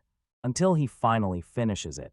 Horror Kostman thanks him for bringing that angel back to life. They see that all the pieces are working. Begin rebooting the angel. When she wakes up, the angel recognizes her at a cost. She starts wondering what happened to her. She can't remember whether the dragon burned her, cut her to pieces, or did something even worse. From their observations, they conclude the angel holds the memories of every part of her body. They know she's very lively, and the horror costume figures her liveliness must come from a fusion of so many personalities. As a result, they cannot figure out who she really is. Hermes appears and says he came because they revived an angel. Santo is reminded here of the size of the threat Angel represents and says the right thing is to destroy her immediately. With an ally now, Horikosten refuses to abandon her and apologizes to Santo for failing to protect the Nido. Hermes prepares to self-destruct with a new ally, while Santo panics and pleads with her not to do it. Hermes tells Santo to relax and assures him he is not eager to destroy the angel. He says that because she was only patched up, she'll need many repairs. That is the only way to prevent future dangers. According to him, Zeus cannot do this task, so his brother Hephaestus will handle it. The master craftsman who will do the repairs. He explains that Hephaestus made the first 10 angels at the command of Zeus and Eris. So Hephaestus will synthesize that angel into something good. They are his masterpieces. Santo and Horikasven agree to Hermes' proposal. The angel asks what is happening, and Sandra replies she will go with that man to the celestial realm to be repaired. Hermes then takes her away, saying goodbye to Santo and Horikasven. Santo calls before leaving, asks him whether Hephaestus likes rice balls. Hermes says they are his favorite. Before saying goodbye, the angel tells Santo to prepare something for her because she will visit him in the bath soon. The court of Santorishir in Kasan, assuring that she will be fine and will return more beautiful than she is now. At the farm, Stanto is finishing maintenance on Kakashi. He notes how much the farm has grown recently. He notices how people from many different backgrounds live together without conflict. He watches Madame Relina tending silkworms and sewing badami clothes while everyone works together. Then the spirits appear and grow even more excited as they watch the new clothes being made. During their lively conversation, Vale suggests taking a break for ice cream. Sanctum Novus marks Vale's progress in the village. Excited, she tells him she named her ice cream creation Yohimo. Someone says the ice cream is still missing butter, but Vale doesn't mind. She says she'll remake the ice cream immediately. Occasionally problems arise, like when Redislet argues with the angel, who insists she shouldn't mix her ice cream with natto. Sento keeps watching, now focusing on the elves' work. They crafted a shield from materials found in Vale's dungeons. Just then Prince Arowana appears and proposes a sumo match between them. Quickly says it's only a joke. Riduslet says he arrived just in time and wants him to be the guinea pig for her new project made with help from Gera Rufus. Prince agrees, saying that in his view everything Riduslet makes is delicious. At the farm's corner, Plady appears with tea for Santo, who looks lost in thought. She says he looks tired and reports feeling fatigued. She says she's worried about poaching. They follow Pachai to find out what's happening. When they arrive, they find him being petted and played with. Pachai runs off, and they notice he seems uncomfortable, as if trying to escape the sensei's excessive affection. Gladys tells the sensei not to pet Pachai for a while, thinking he needs a break. Center Novus is, in one way or another, a farm that is actually quite peaceful. Cadden talks with his brother-in-law, who is also half-fish, about the formal announcement he mentioned. All at once, the young man feels a strange tension in the air. The fishman announces he and Puffer are getting married, leaving the hero speechless. The bride walks into the room carrying food, even though she was supposed to bring tea. Pledy thanks her for the dish and reveals she ordered it herself. The bride's fiancé then asks her to join the conversation as well. Taken aback, the young woman indicates she does not want the prince to speak about that subject. Then it plays a Dick Turbo Shell shield on the table. You won it at the martial swimming competition. Shocked, the protagonist's wife says the object is incredible. She explains the competition took place among the Tritons many years ago. It is a sporting martial arts festival. This battle puts the participants' pride at stake, with mermaids using potion magic and mermen fighting with harpoons. You must have an agile swimming technique and strong spear handling skills. The prince's sister asks if this is his first win. She says he may have just been lucky and won because of it. Annoyed, the half-fish man says it was more than luck because his opponent was the shark general. He reveals he also beat Master Slayer Beltofishy in the semifinals and Master Pike in the final. Plady, curious, asks which trick he used. In response, he said the turbo shell was one key to his success. The shield is crafted from an incredible shell, extremely strong and able to neutralize any lethal attack. Standing firm against his opponent's attacks, he achieved his dream. Feeling emotional, the prince thanks the kitten for everything. The young man, happy, says that is unnecessary. Then his brother-in-law asked his fiancée why she was so quiet. Excited, the young woman admits she went to the event to watch the competition. The hero's wife asks why the prisoner returned to the sea alone. She replied that she wanted to cheer for the prince. The merman reveals the young woman was treating his injuries with potions. Puffer's determination to help the champion keeps him in the battle, and the mermaid angrily yells as her husband is enchanted by that resolve. Plady says having a prisoner in public is already a problem, and a mermaid helping the prince makes it even worse. Her brother says a scandal in the kingdom isn't the biggest problem. He admits that despite winning the martial swimming competition to become king, he is still troubled by internal discomfort. He isn't sure he truly has what it takes to lead the mermaid kingdom. Kidin comforts his brother-in-law and says the people would feel safe under his rule because he is strong and has good relations with the German king. Although grateful, he says he is still not satisfied because he wants his neighbor's dignity and charisma. To do that, you will set out on a pilgrimage to strengthen yourself against risks. The announcement stunned everyone.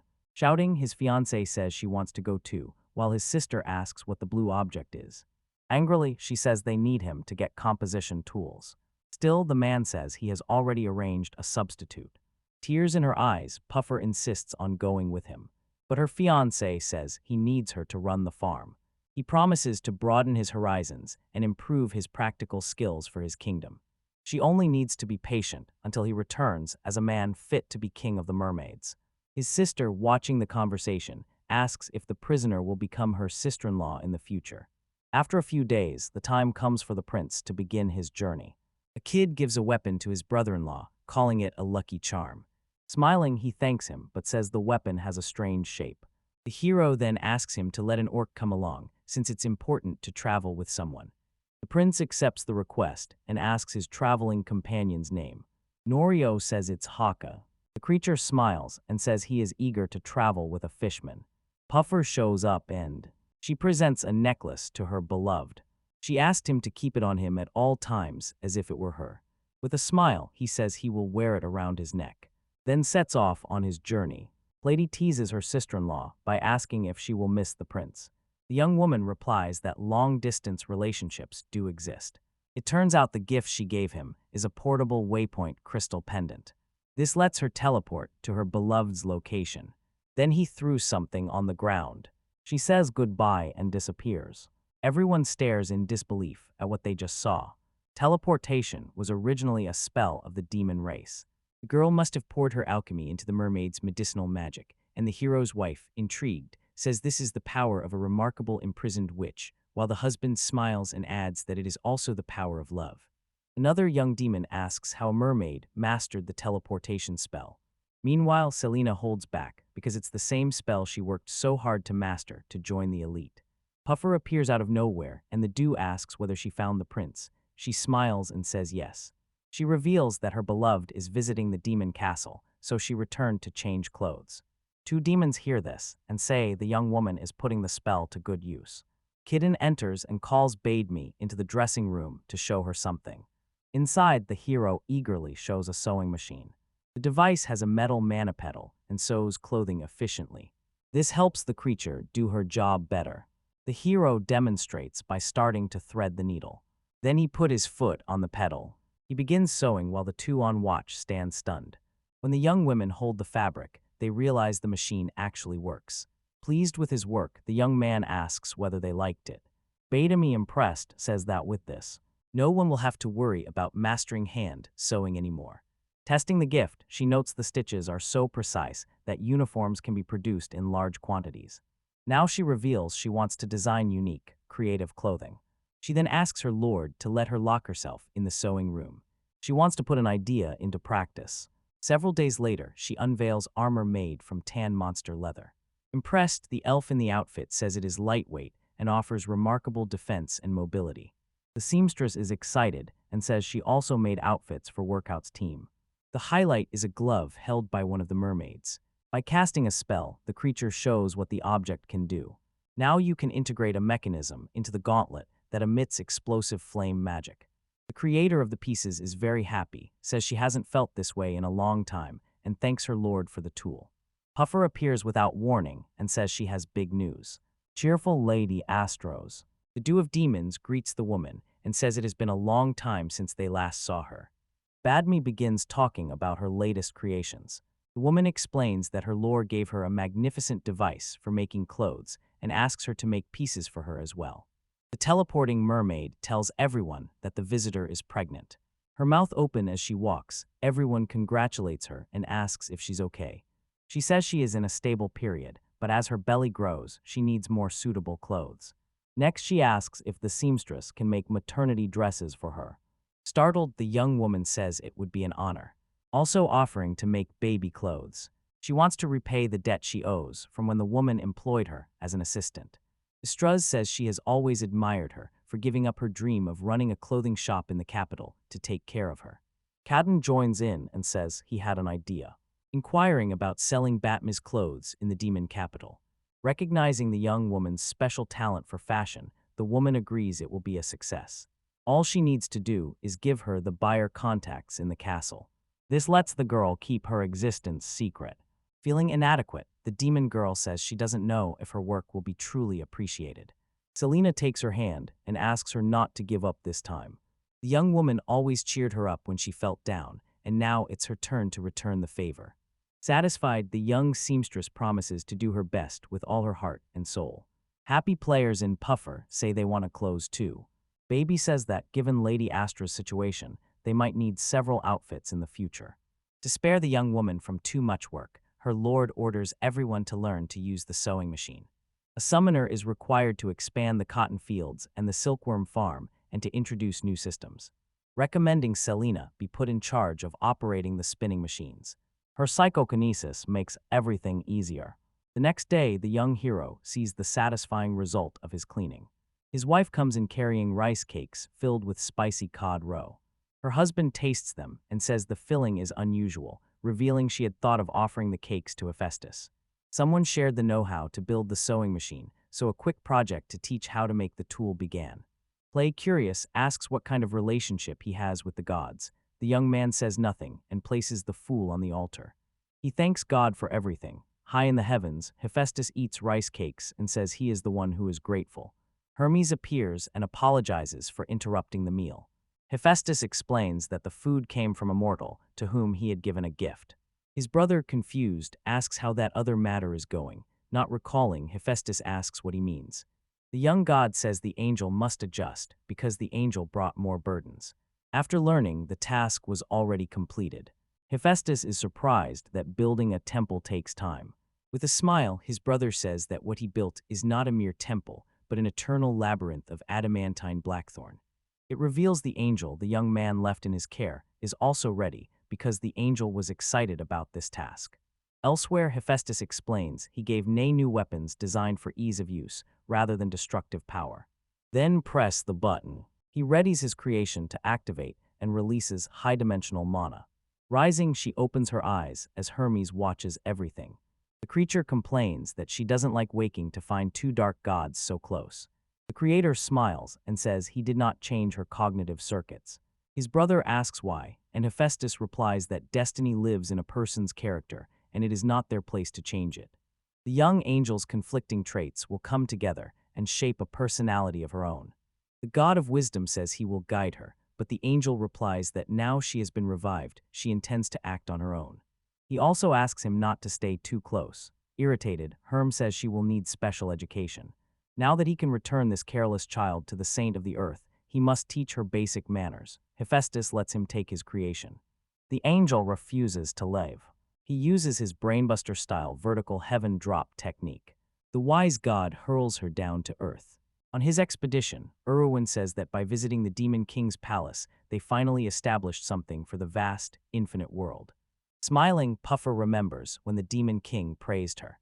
Meanwhile, the prince, who wants to grow like his neighbor, announces that he will take part in life on the surface world. Merfolk see land as a dangerous and difficult place.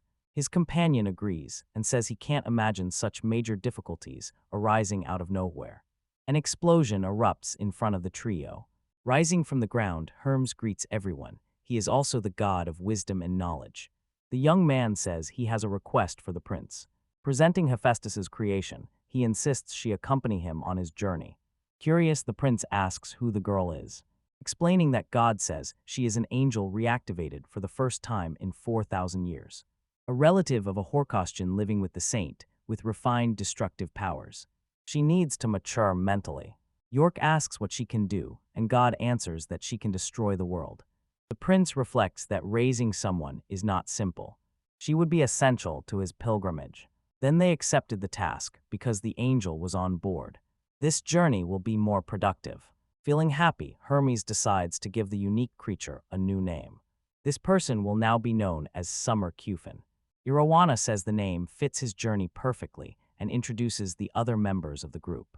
With a smile, the god of wisdom says farewell. Deep beneath the sea, merfolk argue about keeping the peace promised by the prince. One of them asks how the mermaid kingdom will keep its usual peace. Another merfolk says their people could be invaded soon, so they should have married Platy off to the demon king.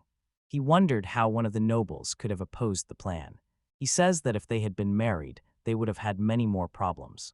The decision avoided both the best and the worst outcomes. The priority now is to make a careful political decision. Another man at the meeting disagrees and says they should bring Platy back so they can move against King Magus. Alternatively, they should offer Platy's sister Enzel to the Demon King as a concubine to strengthen their relationship. His ally warns that doing that would signal submission and cause them to lose without a fight. Anxiety is rising in the Merfolk kingdom, and if nothing is done, the kingdom will self-destruct. One joyful, imaginative wonder where a princess might play. Emerging from the water, he prepares to find her at the Sync's farm. Walking, he wonders if the young woman could have made excuses for both humans and demons. It became clear that he must find her at all costs to persuade her to return to the Merfolk kingdom and negotiate with the Gemin region. After walking a long way, the merman reaches a large farm.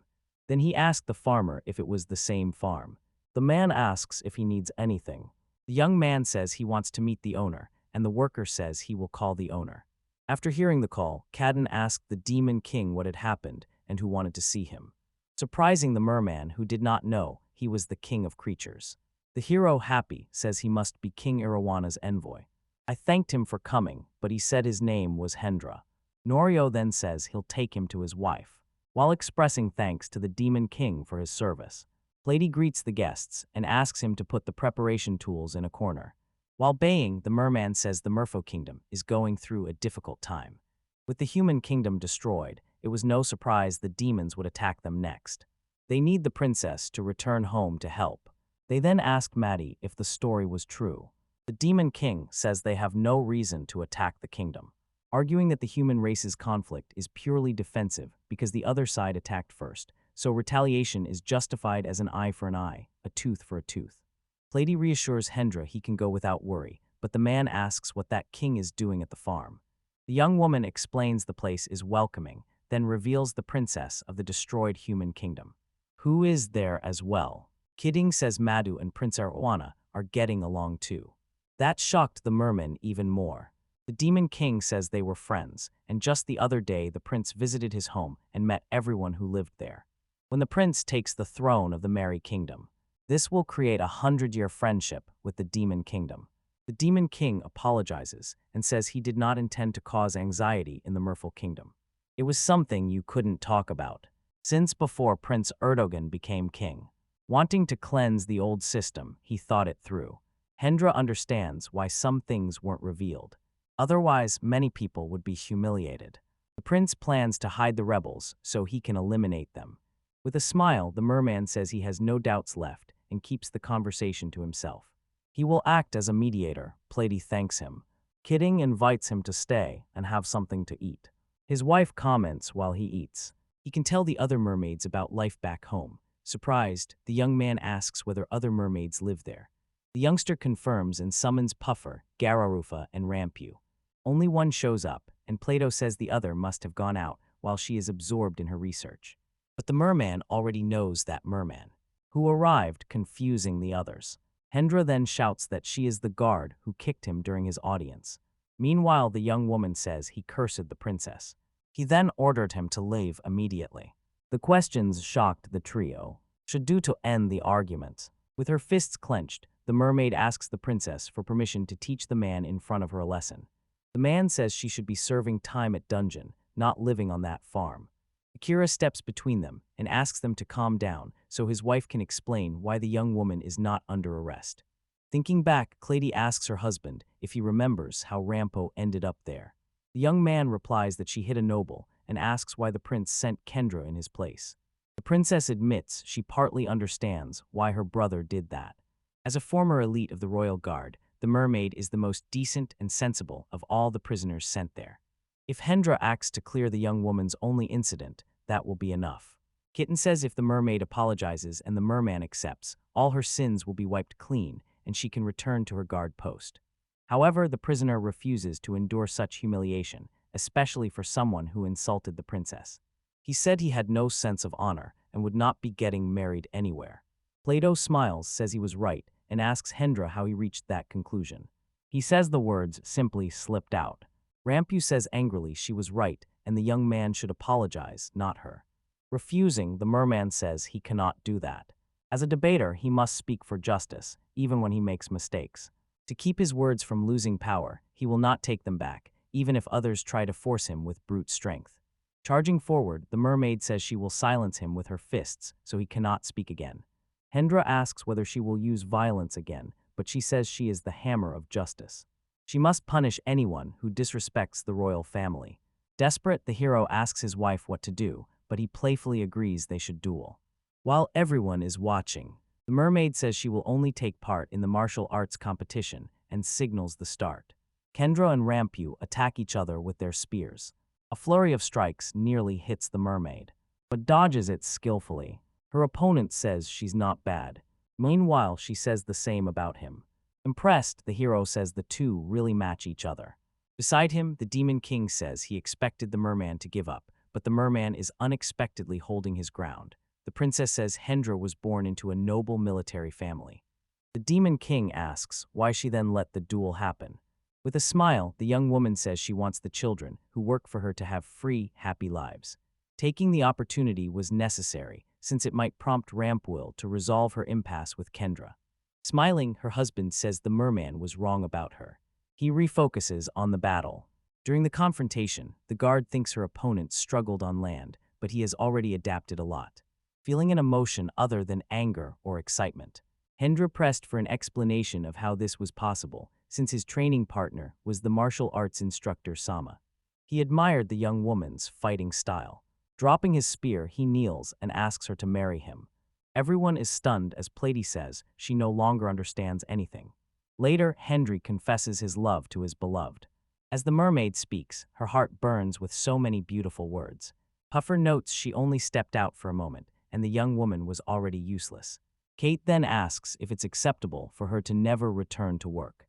The young woman replies that she is taking care of all her duties and adds that fermented food is the prince's favorite, so she will not neglect her work. Gera Ruffra is now a doctor, and Plady is always busy, so they cannot manage all the tasks. Thinking back, the hero worries about losing staff in the fermentation department. At any point during the conversation, he goes to find his wife. Then a stranger appears. Enzel calls herself the Witch of Secret Light. She is the daughter of the current merfolk king, Nagas, and the younger sister of Princess Plady. A young girl appears and asks why she is there, since it is a secret place very few people know about. The girl replies that she followed Kendra, who is embarrassed and apologizes for being distracted. Annoyed, the princess asks why her sister is not at school and says she will be in trouble if she doesn't earn her credits. Shouting, the girl tells her older sisters to shut up. He challenges her to a duel. The princess unleashes her power without thinking, sending Enzel flying. Her husband grows worried, but the young woman says she only hit her lightly. The little witch stands up again and begins to cry. Tearfully, she says her sister is mean and that she was worried when her sister disappeared. This revealed that she had inherited all of her country's political problems. It all happened because Plady refused to marry the demons. The princess smiles and says she didn't abandon the little one. They reconcile with a hug. Kitten says he's relieved because he didn't know what would have happened if the fight had continued. The princess tells her sister not to worry so much. Still, the little one gets annoyed at being treated like a child. Patting Enzel's head, the young woman promises to tell her everything she needs to know. Two other mermaids watch the scene with smiles. Suddenly, the young witch's legs turn into octopus tentacles. Shock, her older sister, says this is a rebound effect from the transformation drug. She then asks where the girl got the substance. The little one replies that she made it herself. Angry Plady warns that a student should not make that kind of potion, because if something goes wrong, side effects could appear. Stad, the little one, says she did everything right. She followed the recipe her sister left behind. But the princess says she can't assume everyone can do something just because they have a recipe. That wouldn't be called witches. Her husband asks if she is okay. Angry, she says she needs to start working to recall the recipe that eases the symptoms. If she succeeds, the girl will still need time to regain her mermaid half. She will stay with them and help the others, and then she asks them not to go easy on her. Her sister used to barge into her lab and make terrible messes. Puffer then suggests that the little witch become their assistant so she can be guided by high-level magic pharmacists. Rampew says this will benefit everyone, and the girl will learn a lot. Teachers will also learn to teach more effectively. Plady likes the idea and pulls her sister away. Soon the little one became part of the farm. Carmen began practicing her magic. Frustration sets in when her attempt to charm two wolves fails. Her older sister appears and orders her to stop playing and start working. Still unsatisfied, the young one asks whether those tasks will actually help her improve in medicinal magic. At that moment, she meets the princess of the human world. They quickly become friends. Those Pladies are irritating because they won't stop singing. Soon everyone on the farm appears to have learned transfer magic, thanks to Puffer, who lovingly made the potions using the sensei's teachings. Plady says that now even she, a mermaid, can use it, and she asks Kitten if he wants to learn, but he refuses. Totable has 4 transfer points. Outside Sensei's cave, by the large public bath and close to the farm, Vale appears and reassures the hero that she's handling security with traps. Because the land is expanding along with the population, the young man thanks her. The young dragon reassures her that she will be notified if anything goes wrong with the transfer points. Irritated, Selena appears and asks why everyone is using transfer magic. The mermaid princess says staying like this would be great because it would let them reach the demon capital. Worried, the girl says she understands the point, but it is still dangerous. As more people arrive, someone with bad intentions could misuse the magic system. She also says we need to keep an eye on the magical lock breaker.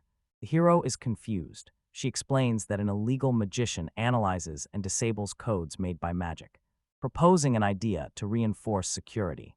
Vale is already doing that. Selena quickly uses her power to increase the number of digits in the security code, between 176 and 437, stating that the number can be increased. Allow codes without reducing authentication speed up to that limit. She also says she put traps in the code to catch anyone who tries to analyze it illegally. They will get stuck, and if they keep repeating the same phrase, they will remain trapped. They will trigger a technique she learned from the undead king. The trap will ignite the intruder. To his surprise, the farm owner says he did not know these options existed. Listening to his wife, he says the young woman is just causing too much worry. From now on, she will be called Incompetent Selena. The demoness, confused, asks whether that is a compliment or an insult. Plato says the name suits her. The hero takes the young woman's hands and says he is counting on her now. Later, she tells her partner she got a second name, and Bade Me asks whether the sink recognizes her strength. Even while practicing how to introduce herself to enemies to protect the farm, she says she would not feel right about it. Otherwise, Kubo will rise at the farm. They are shocked that the structure contains everything, including transfer magic. Kitten appears and asks why he has come. Gathered together, the orcs say they have been thinking about future work problems and want to make a request. They plan to build a fishing boat. Helping the mermaid princess would increase the fish population. After thinking it over, the young woman agreed. Meanwhile, her husband asks whether the creature can build a ship. The orc shakes his head and says he only knows about Astros, the woman from the ship who used to come here. Kneeling, he asks the young hero to grant them the knowledge of shipbuilding. Smiling, he says real workers exist. Agreeing to help, he joins them to build it. Later, they build a massive ship. Kubo says he almost lost hope when he learned a ship could move only by magic. Fortunately, it can also move using a large cloth. They found something called a rudder. Excited, Kid N gives instructions and tells the group not to go too far from the coast. Eat lemons to prevent scurvy. His wife reassures him he doesn't need to worry so much, saying that if they get lost, they should ask a mermaid along the way. If there's an emergency, use transfer magic. As the group departed, the hero watched. Pulling at his hair, he says he should have made a big flag for the ship. 3 days later, the orcs are lost, not sure which way leads back to the farm. One of them suggests simply using the compass. The leader says you forgot to ask how to read it. They also don't have enough fish. They cannot return home yet. Or Kubo helps with the fishing, but one companion says he's too loud. Straining, he pulls the fishing rod and realizes he's caught something. An angry, long-haired mermaid emerges. It left everyone surprised. Next, the group honors their leader's feat. They say they can return now because they have achieved a great result. Wearing a wicked smile, feeling a strange presence, the mermaid says she moved closer. Demanding to know how they dared to fish that way, he warned they must now face the vengeance of Zoth Scylla, the Witch of the Abyss. The orcs say they did not mean that at all. As the captured mermaid asks if they are orcs, after confirming, she says she didn't expect to see a talking orc sailing and asks whether that ship is a demon ship. Feeling regretful, the group leader asks whether the woman can forgive them. She agrees as long as they act as test subjects for her magic potion. She's studying how to turn mana into life. This creates allied monsters similar to them. This process is called heresy. The Mermaid Kingdom is trying to capture her because of this. She has been on the run ever since. The woman also says that her opponent would be a monster like them. She won't feel guilty about what happens. Releasing strange creatures, she orders them to attack the sailors. The evil mermaid says the orcs have cursed their own fate, even though they oppose killing another being born of mana. With no other options, the group decides to fight. A battle begins as the orcs advance with their weapons. Return all the creatures to the sea. Curious, the mermaid wonders how this could be, since this was her most recent and best-performing experiment. Angry, she insists she could not have lost to mere orcs. The quartet says they are warrior orcs, a species that evolves thanks to Santa-sama. They have evolved into orc lagas on 2 occasions. Shocked, the mermaid cannot believe she was not only fished up. She was also defeated by those creatures, which means she cannot happily return to the sea. Breaking the vase with another potion, she says she will sink the ship. Rampage emerges with his skull-like face and massive tentacles, as his creator orders him to attack the group. She says she regrets that they have become her enemies as he bares his sharp teeth. To her surprise, her creation attacks her. The giant octopus holds her with his tentacles and prepares to turn her into fish food. As she pleads with him to stop, sheer luck brought a group of orcs to intervene. Using a coordinated attack, they send the creature flying off. As the mermaid falls into Orcubo's arms, rising from his embrace, she asks what he is planning. In reply, the leader says that even if she falls into the sea, a fall like that would hurt. Back at the farm, Plady tells her husband the sailors have returned. Outside, Kinnan sees the quartet approaching, one of the orcs carrying a mermaid in his arms. Curious, the hero asks if she was pulled from the water. The leader says they became lost and the mermaid helped them. The princess recognizes her. Zoff says she recognized the identifying magic potion carved into the ship. This hero, happy, thanks the woman for her help. However, she says there is no mead. The orcs were the ones who helped her. Then she asks what kind of place it is. As goblins pull up grass and giant mutant lichens, the mermaid smiles wickedly and says this place is overflowing with materials for her research. She asks for permission to stay. Plady agrees and asks if moving with a tail is difficult for her. She then gives her a transformation potion. The witch asks if she is sure, and Plady says the ingredients are easy to get. Feeling grateful, the woman drinks the potion and gets legs. She says she needs to buy clothes before she begins her research. The hero asks if she has anywhere to return to. His wife says the mermaid has a huge lab on the ocean floor, filled with living experiments. She needs to hurry home before any of them escape. Agreeing, the mermaid says she will return later. Bring the long things she has grown to you. Before leaving, she asks Orcubo not to forget her. The orc replies that you will never forget her. This left the hero and the princess wondering about the nature of their relationship. Doing her chores, Puffer discovers that Zoth has visited. She says she would have liked to talk to her. Rest assured, you do not need to worry about the play details because the mermaid will return. Kidden asks how they know each other, and the young woman says the witch was her teacher. A mentor taught her the basics of magical medicine. Excited, she says she'll ask the witch for advice next time now that she leads people. Enzo listens to the conversation and concludes that, as if having 4 of the 6 crazy witches here weren't already bad enough, the Abyss Witch is joining as well. Then she reveals the existence of the Witch of Darkness. I'm wondering if she'll show up any moment now. She wonders if talking orcs and goblins, visits from the Demon King, and other similar events are normal. Cadden's dishes are also delicious. Her sister's husband owns all of this. Throwing a tantrum, the young girl says it's unfair that all these things happen only to her sister. Her jealousy is revealed, and Enzel decides to prove she is better than Plady. She faces battles because the strong always fight, and she always wins. Startled by a noise, she spins and demands to know who would try to make a fool of her. 2 swords in hand, the scarecrow stares back at her. Grinning, she charges at it and says it will be her punching bag, until her fighting spirit rises to new heights. The scarecrow sidesteps the attack with ease, causing the girl to become furious. Pursuing the creature, the young girl demands a fair fight, until she's strong enough to surpass her sister once and for all. Stumbling over her own feet, the girl falls flat on her face. Regislet then appears and says she is still a sweet girl. She then says Mr. Scarecrow is a tough opponent. Enzel challenged it on impulse. Surprised, Enzel notes the girl speaks as if she has done this before. She confirms this and says she is also one of Mr. Scarecrow's challengers. After winning 3 of 6 battles, the young mermaid asks why she's doing it, and Redislet says it's because the farm has monsters.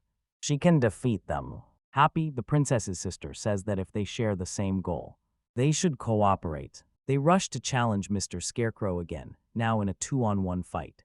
They were surprised to see that the number of scarecrows had also increased. They multiply as the land expands. Fighting the creatures, the 2 young women keep losing. 10 minutes later, they are exhausted from chasing their opponents. They give up and end training for the day. Suddenly, someone shouts that monsters are appearing. A strange noise makes them wonder what kind of creature it could be. Orcubo and the rest of the group, Lemon as the creature, that flies and causes trouble. occasionally loses their way and wanders outside the dungeon. Ally says you'll borrow weapons from the elf. They then see someone near the monsters, making a safe attack difficult. The girl screams as the flying monster prepares to attack them with its claws. Fortunately for both, one of the scarecrows steps forward, absorbing the full impact. Meanwhile, the other fighter, holding two swords, leaps into the air to counterattack. Upon seeing the injured scarecrow, both girls panic and begin to cry. Crying, Enzel says they can only apologize. Suddenly, Kittens appears and says he's already fixed them. It left the two young women astonished. They both hugged the little monsters, glad to have them back. Plady appears and calls out to her sister. She will immediately realize she is in trouble. The princess says they went too far and even skipped work. A monster attacked them and destroyed a scarecrow. They will be punished by thrashing a lot of rice. When she reappears, Enzel's older sister says the straw they're holding belongs to Mr. Scarecrow, so they must work hard. Both accept the punishment and smile. They know they must move forward to reach their goals. In the Demon Kingdom's former capital, the undead king appears, claiming to own the ruined dungeon. When he first transcended about 500 years ago, he became a perfect immortal being. The capital was altered so mana could flow freely, turning it into a dungeon. Locals blamed him for what happened and abandoned the land, leaving it deserted. So he wonders why he became the undead king. He says that on land, at sea, or in the sky, one day the whole world will be under his control. Yet one obstacle remains that a king like him cannot overcome. The divine barrier has vanished, allowing demons to occupy the land. Determined to learn more, the king seeks out the current demon king. By getting rid of him, he will make everyone living there his servants. He opens the gates and commands an attack, declaring that the undead Emperor King's eternal reign is about to begin. Unfortunately, an explosion occurs, causing him and his servants to vanish. Still on the expedition, Arowana watches in shock as Samba Kufin fires a weapon that looks like a bazooka. Reprimanding the young woman, he says he warned them they were only going to take a look. She says the group looked dangerous, and Puffer agrees that they were about to invade the outside world. If they had attacked, things would have turned ugly. In hindsight, the Merfolk Prince says attacking them that way was inevitable. York warns the undead army will return. If they do nothing, they will multiply like a swarm of locusts. Worried, the merfolk asks if his fiancée has a solution. She asks the angel again to prepare the man of cannon. Following the young woman's orders, they fire at the dungeon, triggering another massive explosion. Her friend then says that if she shoots through the surrounding walls, the castle will be better ventilated. Haka warns they cannot defeat everyone with weapons and must eliminate those coming through the gates with their own hands. They attack when they return to the farm. The other undead king senses trouble brewing. Next, he tells Kaden and the Demon King what happened at the dungeon. Puffer returns and the worried king asks what happened. According to her, the undead army was trying to invade, forcing them to eliminate everyone, including the military commander. The young woman says everyone is safe now. The Demon King agrees, and the hero asks about the situation in the capital. Sensai then says the army's leader is called the Emperor. During the conversation, the Demon King says the other must be one of his ancestors, a former Demon King. The undead king says he never encountered him or his army. He then explains that all of his kind can use magic when they take human form, thus sharing information. Depending on who you speak to, you may get no response, so even immortal kings struggle to get along. The hero asks if Sensei learned about the incident from that exchange, and Sensei confirms. Moved, the Demon King thanks them both and asks how he can repay them, but the young man says no repayment is needed. For his wife is pregnant, and everyone there hopes Matthew and the others can live in peace. Tears still in his eyes, the king thanks them again and heads home. When Mac falls, someone steps forward and says the time has come. After 38 years, the Vampire Alliance meets in a hall and reveals they are plotting something. Mosquito thanks everyone who answered his call and came to that place. He tells them the divine barrier and the undead emperor are gone. Everyone reacts in shock as the vampire says this is a good thing. He then claims that if they bring the Demon King's army under their command, they can eliminate all other races at once. As a result, nothing will stop them from taking over the world. A light suddenly appears behind them. An explosion followed. Outside, Samuel Kufin celebrates another hit with her bazooka, while the prince urges her to be more careful. They prepare to destroy the remaining vampires. On the farm, Badami holds up a piece of clothing. She wonders if her work will turn out well. Astros appears and asks to be let in, catching the young woman off guard. Smiling, she says the woman arrived at the perfect time because she had just finished sewing a piece of clothing for the baby. Clearly impressed, the mother-to-be says the design looks easy to wear. The seamstress asks if she needs any adjustments to her other outfits. The woman says she has put the other clothes up for auction without saying where they came from. This left the young woman in a frenzy. Lady Astrius recounts how the merchant Jax was astonished to see garments with such a refined design. Agreeing at once to mediate the clothing sales, she then proposed holding an auction to give more people a chance to buy. If we don't, other customers will feel slighted, and that could lead to major losses. All the pieces sold for the highest price. In disbelief, the talented young woman says she can't understand how the lady is so generous. Even after doing all this, she will gain nothing. She replies that she is satisfied the world recognizes her talent. Next, she says the clothes she sent to someone special should have arrived by now. Elsewhere, armored knights fight a huge dragon while fleeing. One of them worries his life will end there. Still, he pleads with Balaam not to give up yet. They must keep running until the Demon King's army arrives. His friend says they should split up. The young man accuses him of trying to act as bait and then escape alone. The demon confirms that his friend is a promising aristocrat, so nothing bad should happen to him. The young man objects and tells him to stop speaking that way. Someone shouted the other night that the war is over and that the Demon King's army is now a monster extermination force. He insists his friend needs to take a larger role by establishing himself as a soldier, retiring, and getting married.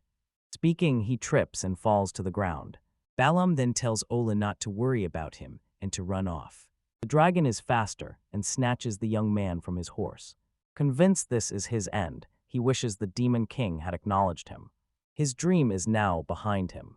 Then it is revealed that he had F, who has been out of his sight since Astros became Empress. Only questions remained about where the young woman had gone. At the same time, his friend tries to persuade the dragon to free him. All at once, the dragon's fa tumble to the ground. The Demon King appears behind Balaam. During the struggle, the dragon releases the young man from its mouth. Praising the two for their work, the king asks whether they are okay. Oba confirms they are and says the dragon's fang pierces armor. They can see that no wound was inflicted. His friend is stunned. The young lieutenant says he received the outfit from his mother, but does not know where she bought it. Thinking aloud, the king says the fabric is made from the farm's insect. Could repel both dragon magic and its fangs. The two dumb men listen, and Zedin says he knows nothing except that love is the greatest thing. Valim says he wants that outfit too. The trio gets ready to go home. At the farm, Asterisk tells Badamine that the armor she made fits the lieutenant well. She is happy and hopes he stays safe until they meet again. Here, to avoid missing the N, turn on the notification bell. Spend time on Todd's channel.